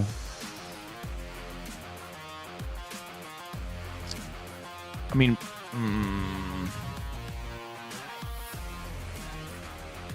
what about? Oh, crap. I don't know why I keep thinking I think I like Anthony Barr, but not again, and not like I don't know for sure that he played for the Rams.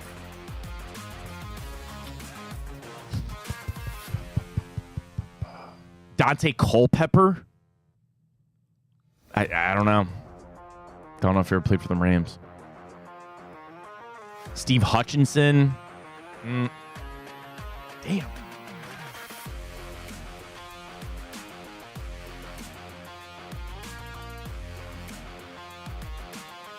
What about former Browns players that went through both those spots?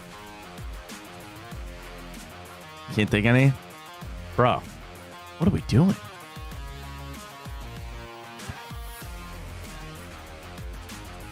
Patrick Peterson never played for the Rams, right? I don't think so.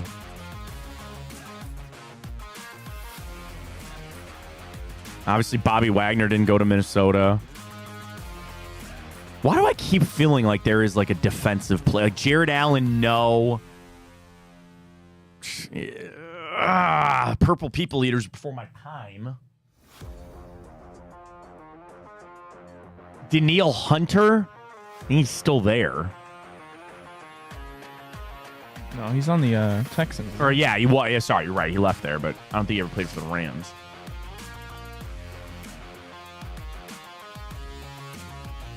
Dude. Where's Irv Smith? Cincinnati. Is he still there? I think so. No, they got Gesicki. They got Gesicki and Eric All, but I thought Irv Smith might be out of a job. You're right. I have no idea, but I'm thinking Aguilar ever played for the. I don't even know if he played for. No, yeah. So I'm struggling even with like Rams receivers. You know, who's Jared Goff throwing to forever? Van Jefferson? No. Dude. Oh my God. Tutu Atwell. He's still on the Rams though. He's still on the Rams. I know there's got to be like a legacy player that we're just missing on this. Fran Tarkington. Eric Dickerson never played for the Vikings. Did he? No, I don't think so.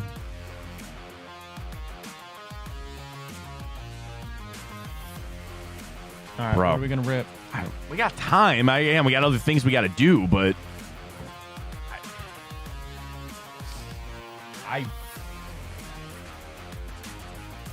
I really, dude, Barr and Mike or Anthony, jeez, man, Anthony Barr and Eric Kendricks. But again, I don't feel Tyrod good. Taylor ever play for the Rams?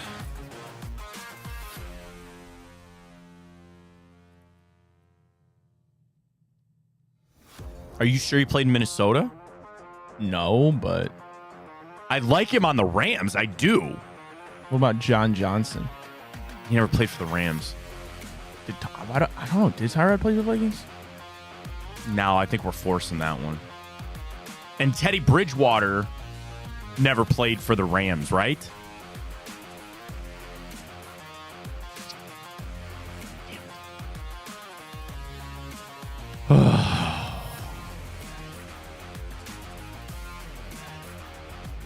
Dude. Oh my God.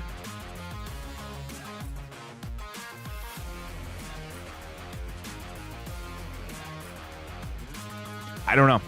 We might have to do the Hail Mary of Josh. Like, how do we get through all those other ones so fast, and this is the one that screws us up? How? How?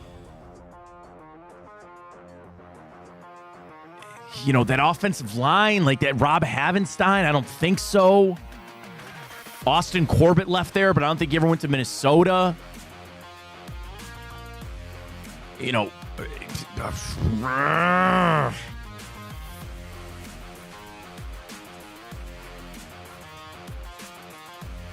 CJ Ham, their fullback, they're playing in LA. I have no idea. Literally. Again, Moss, no. Chris Carter, I don't think so. Again, we also got to remember to think of like the St. Louis Rams, like Marshall Faulk. Like, I don't think so. Like Torrey Holt. You know, obviously not Kurt Warner. Just Steven Jackson. Well, I think we should rip one because if we don't get it, then we're going to have to go to Wordle. What do you want? What was Anthony Barr? Is that what you said? Yeah, but I don't like it. Should I just try Tyrod? I'd rather go Josh Johnson. That's our Hail Mary. That's our Hail Mary.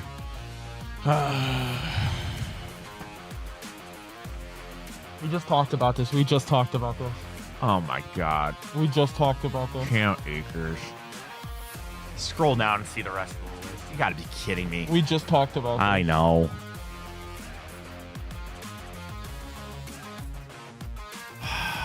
What do you want to see? Like that full list. Yeah, that one. Top left. You just keep it up because we got to do Wordle. All right. I don't recognize any of these people. Case Keenum. We said Case Keenum. Sure. Sam Bradford. Oh, my God. I forgot he played in Minnesota.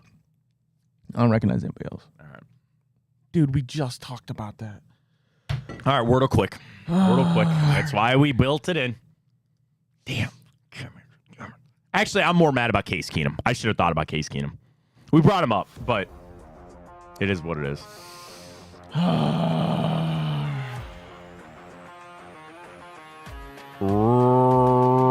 Rusty Shackelford. Get it? Yeah. How about TR? Well, trust would have been my word, but UST is not good there. Is this a word? No, you could go T, though, and just go treat. See if there's two T's in it. Okay.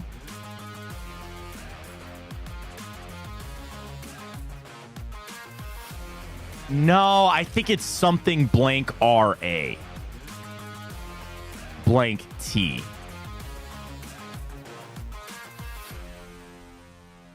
Craft? No, I got one. What about this? Grant. Grant? Sure. Nice. Dude, I'm so him. I'm so him at Wordle. If only I could do that for the grid. If only we could do that for the grid. All right, catch our final break of the morning. Come back. We'll get into timeout. Wrap it up talking about the guards. Check our Twitter questions and get you going for the day. Stay with us. Fontana Show right here in Big Play. I'm Garage Beer, and this is Bobby Carpenter. Garage beer. Beer flavored beer. Beef with an F? Okay, my bad. It's crisp and cool, and it doesn't taste like ass. I'm Bobby Carpenter. I drink in garages because my wife says I don't belong inside. If you like a cold breeze on your bag, drink Garage Beer. It's American, and so can you. Garage Beer. Beer flavored beer. Well, how do they know I'm doing this? Did somebody leak this out? It's social media. Oh. It's just, that's the way social media works now. I thought maybe you were just running that yap.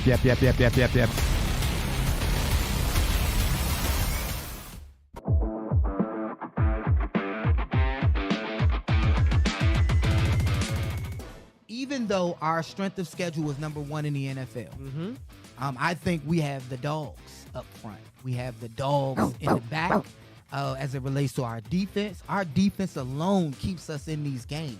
Not even talking about offense. Not let's just say Deshaun Watson isn't there. We got dogs on the defensive side that's mirroring the potential of the Ravens from 2001 or 2000 Ravens with Jamal Lewis and the boys and Ray Lewis and those guys. Right. They won.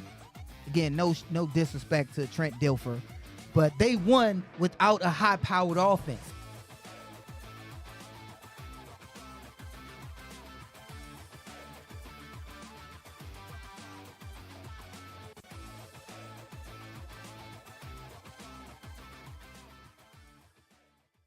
I don't buy into this nonsense, this conspiracy nonsense that he's got his money and he's dogging it. That's ridiculous.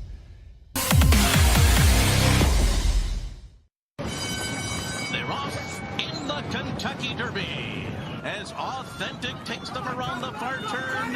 Tis the Laws making his move now, and they're into the stretch. These two stride for stride. Authentic, tis the Law. Here's the wire. Authentic has won the Kentucky Derby.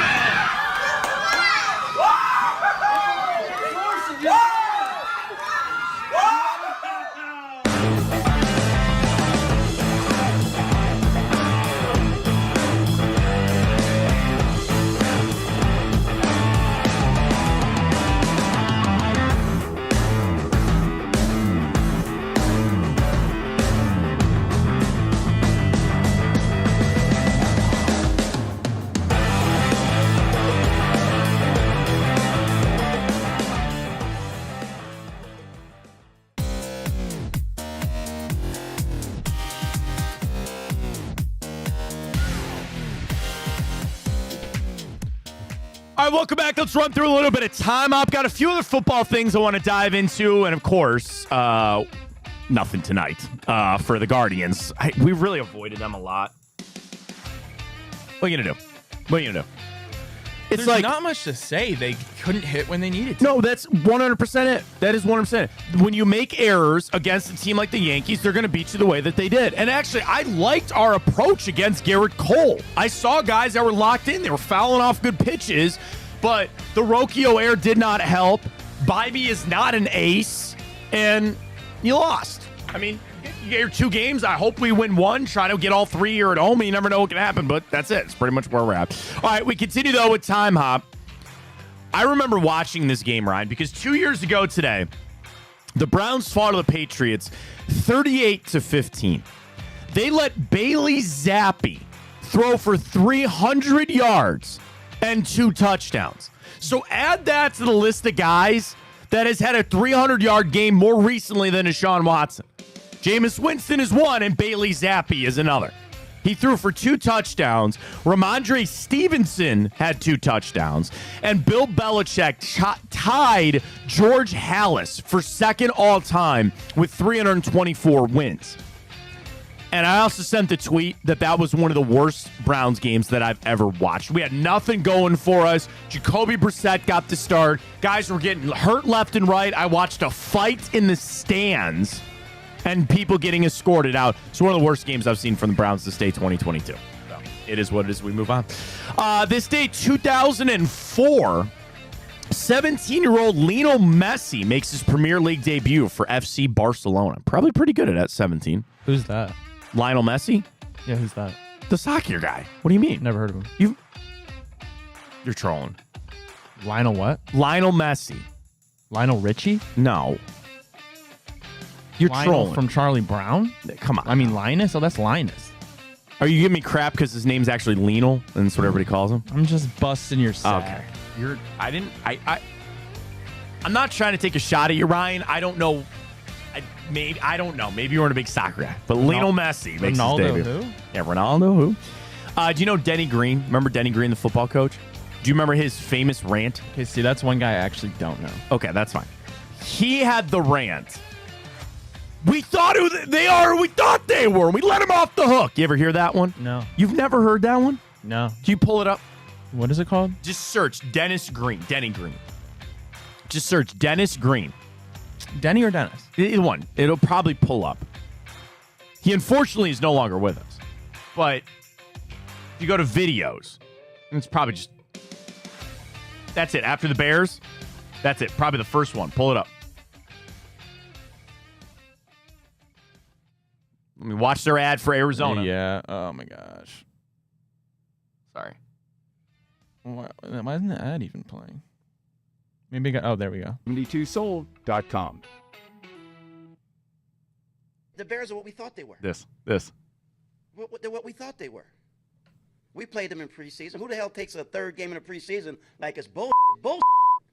We played them in the third game. Everybody played 3 quarters. The Bears are who we thought they were. We let them off the hook. And that's why we took the damn field. Now, if you want to crown them, then crown their ass. But they are who we thought they were. And we let them off the hook. Thanks, Coach. Thanks, Coach.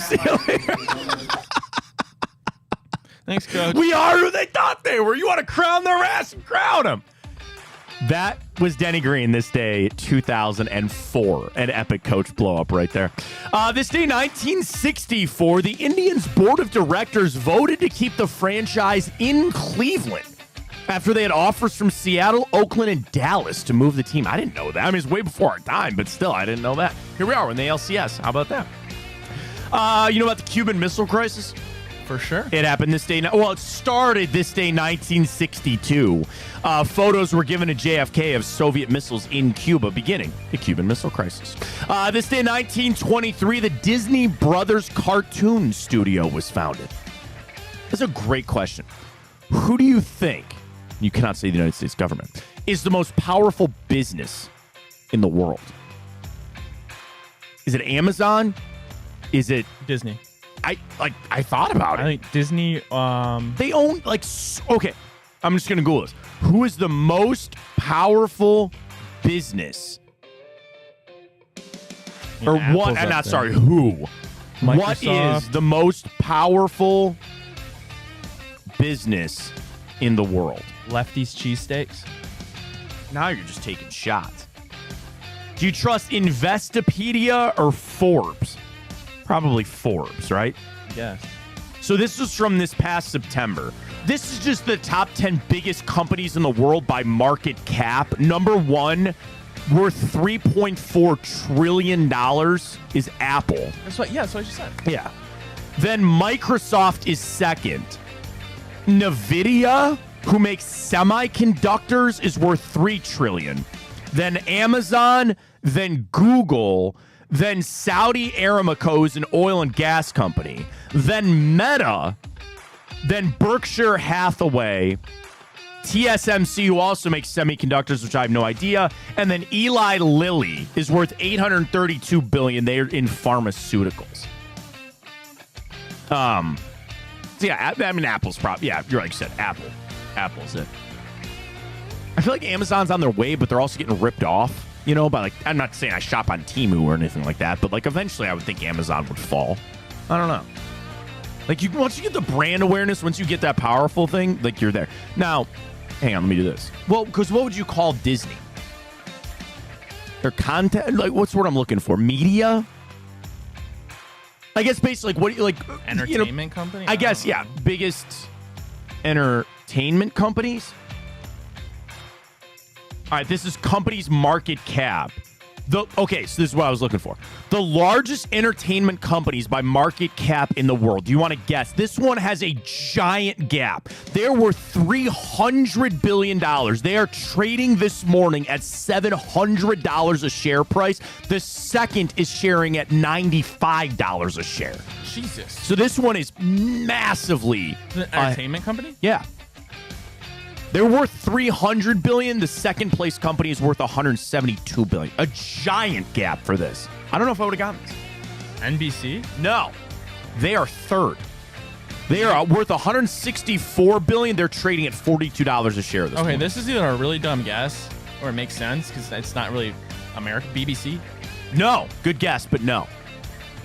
It's not Fox. No. It's not ABC. See, but like I guess Fox isn't... I don't know why I don't see Fox on here. So maybe this is a wrong list. Like, all right, let me do this. Disney is second.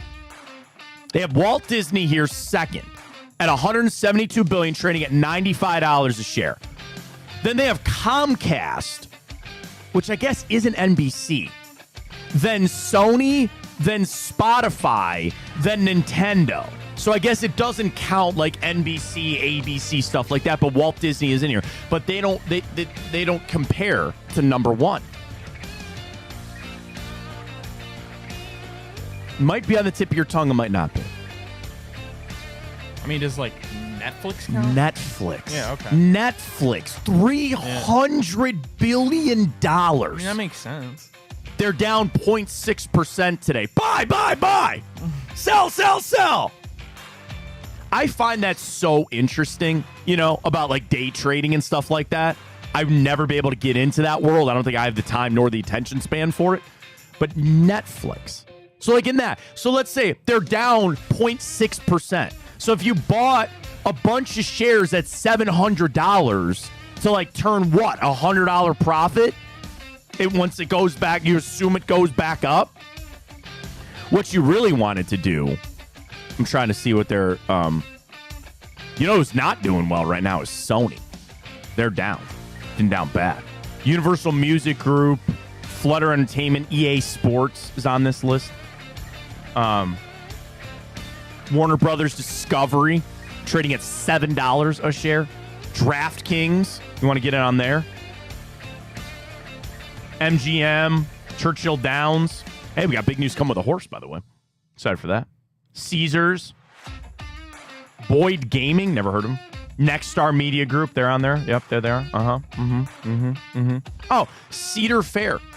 Cedar Point.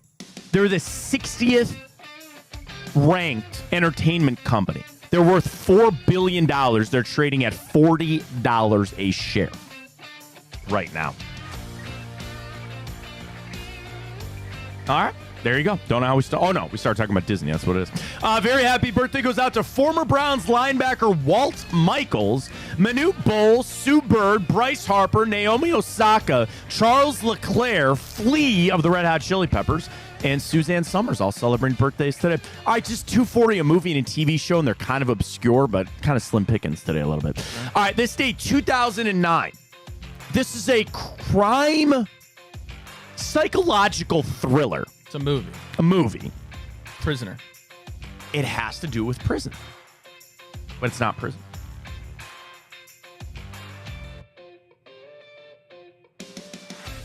It surrounds a falsely accused father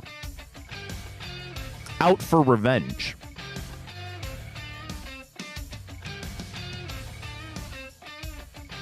I love this movie. It's a great movie. It's not Law-Abiding Citizen. It is Law-Abiding Citizen, Ryan! Gerard Butler. Dude, what a flick. Jamie Foxx, hell yeah. Is Gerard Butler in that or He's no? the guy. Yeah, He's the that's what I father. thought, yeah. He's the one that they're like, yep, put me in jail, and then he kills everybody. Yeah. I love that. I'll watch Law-Abiding Citizen anytime it's on. His wife and daughter get killed. He was like, I watched the two guys that did it. The DA lets the guy slide, and the father goes, all right, I'll do what's needed. He kills the killers, but then he goes after the district attorney's office to say, you let these guys off the hook. The one scene where he's beating him up, and he goes, all I wanted you to do was try. I could have lived with that. He goes, but you let that guy walk. He goes, to kill my wife and daughter. And then they find out he's like a brain in the CIA, and he finds all these creative ways. I love Lana. Great movie. Great movie. All right, final one, a television show. This day, 2001. This is one of many takes on an extremely popular comic book character. And in fact, we got a little news, or at least a picture of this character yesterday. So it's Superman. Correct. And Crypto. Yeah, did you see Crypto the dog? Excited. Yeah. TV show 2001. Smallville. That is correct. I would have been impressed if you would have said The Adventures of Lois and Clark. Do you ever hear that? That was Dean Cain. Oh my God, is that Dean Cain? Oh God. Not great. But yes, Smallville, this day 2001. I'm not a big Superman guy. You know, I love Batman, but I've never watched Smallville. But it is. Because Smallville, the thing was, until like the last episode, that's when he learns to fly. Yeah, isn't it all like it's him in high school, isn't it, or something like that? Yeah, like it's literally about him in Smallville before he becomes, Superman, right? I have no idea. I've never watched it. Because they're all people like, oh, that guy. Do you want to know how bad of a Batman fan I am? I've never fully watched Gotham. Because everybody goes, oh, that guy played Lex Luthor in Smallville. And I was like, I got nothing for you, And I know eventually, spoiler alert, they get to the Joker and they get to Poison Ivy and all that kind of stuff in Gotham. I got to tell you, I watched the first season and it just turned me off. Yeah, I didn't think it was that good. Fish Mooney wasn't. Now, the thing is, I need to soldier on because I do want to see Jerome, and obviously the Penguin was in that, which is great. Dude, the Penguin, have you started it yet? Nope. Got to get on it, man. It's so good. Now, the problem is you got to wait each week. We all want the binge, but we're not there yet. The Penguin is so freaking good. All right, this was interesting, too, that Sherrod Brown, you vote for whoever you want. I don't really care. He just sent out a tweet that the bipartisan infrastructure law is transforming Cleveland as we know it. This investment in the North Coast Connector will allow more Clevelanders and visitors to enjoy our city by connecting the lakefront to downtown. Did they just get the money to build the land bridge? I sent a tweet out. I go, is this news? I'm not trying to be a smartass. I seriously, did the city of Cleveland just now get the money for the lakefront? Is that what Senator Brown just said? I don't know. I'm on Twitter watching J.W. Johnson get mad because a Browns fan used sarcasm. Let me guess. He sent a tweet. What happened? Somebody said, get in early, Browns fans. You don't want to miss who they have lined up to smash a guitar, right? And he tagged J-Dubs, obviously being sarcastic. Oh. And J.W. Johnson said, John, thanks for spreading the word. Great job in bringing your positive energy. Like as a joke. They got to be real about that. And they know. Stay off Twitter. Okay, here's Daryl. Daryl follows up on this bipartisan thing with Sherrod Brown. $61 million contribution to the project that's expected to cost around $450 million. State through $20 million earlier this year. So what he's saying is that apparently they have passed this infrastructure law that they're going to get 61 from the state. I'm sorry, 20 from the state and then 61 million towards the total 450 if they wanted to renovate the stadium. Ain't enough. Ain't enough. Magic Johnson, I ain't going to be inside the stadium. I ain't going to be. I ain't going to be. That is an underrated, underused gift. I ain't going to be here. I ain't going to be here. Magic, what do you think? I ain't going to be here. Amari Cooper. I ain't going to be here. Dude, reflog. It's so good. Deshaun to Amari. Hey, man, we are going to turn this around. He goes, we? We? And it's the Uncle Phil from Fresh Prince. That was good. I loved it. Man. All right, we're off tonight for the Guardians. Got to rally this back up again tomorrow, and hopefully we'll get there. Just kind of waiting to see what else happens today. Again, I don't think the Browns are going to trade anybody else. They moved on from Amari Cooper. But I did want to finally update the poll that I sent out yesterday. We talked about it again today on the show, basically using this as our question today. Do you believe that the Browns trading away Amari Cooper signals them giving up on the season? 83-16 people say yeah. Of course. 83-16 people say yeah. Bet for life. At 1-5, we already gave up on them. If the Browns were 4-2, or 5-1, or even 3-3, would they trade Amari Cooper? Yes or no? See, that's the thing. That's the answer. The answer is no. The answer is no. The answer is no. Probably. You're probably So right. that answers your You're question. probably So that right. answers your No, but again, I like this was the right move, and that's the debate we've had all day. And in essence, comes back to Deshaun Watson, and just it's the hell we're in, man. That's the hell we're in right now. I don't know what else to tell you. All right, appreciate everybody joining us today. Drennan tonight with bonus time. Can't wait to hear what Bruce has to say about the Guardians, everything going on there. We'll be back tomorrow, 9 o'clock. Do not forget that tomorrow we'll have another pregame show over there at Lakewood Truck Park. So we'll tell you more about that coming up. You can follow all of our shows at Big Play. We'll tell you about the GOAT one day, exciting stuff coming up with the horse racing as well. That'll be it. I'm kind of excited to have a night off. You know, the Guardians have made my blood. So here's where I'm at, right? Here's where we're all at. Sunday, emotional high into an emotional low. So here's what you win. The Guardians win on a Lane Thomas slam job. Then you go to Ohio State, who got slammed. Then you go to Sunday with the Browns. Then I go Monday, Tuesday, Guardians. I'm ready for a night off. I'm ready to just do nothing, not have to stay up to watch any games. We need the reset. Is today not Watson Wednesday's press conference? We will hear from Deshaun Watson later, and I'm sure we'll have those clips for tomorrow's show. All right, well, just before we leave, what's your prediction? What does he say when inevitably somebody brings up Amari Cooper? The first question better be about Amari Cooper. And he's going to say, we appreciate Mark. It's just the same thing Andrew Barry said. He was a great player. We appreciate him. It's sad to see him go. We have confidence in the guys. How many times Kevin Stefanski going to say we have confidence in the guys we have? You know, all that. It's just going to be the word salad. It's just going to be over and over again. I ain't blaming him. That's part of the media. The thing is he going to get snippy, snappy, snarky again about, hey, you don't know football. You don't know football. Hey, Deshaun, what do you see on that? I will say, I didn't see too much of that after Sunday's game. I didn't see too much of this like glaring screenshot of like you're missing wide open guys. So at least you didn't have to get snippy about that. But what happens? I have no idea. We'll talk to you tomorrow. We'll hear more from Deshaun Watson. Get you going for Game 3 tomorrow night as well. Appreciate all the support. For Ryan Tyler, I'm Matt Fontana. As always, take it easy.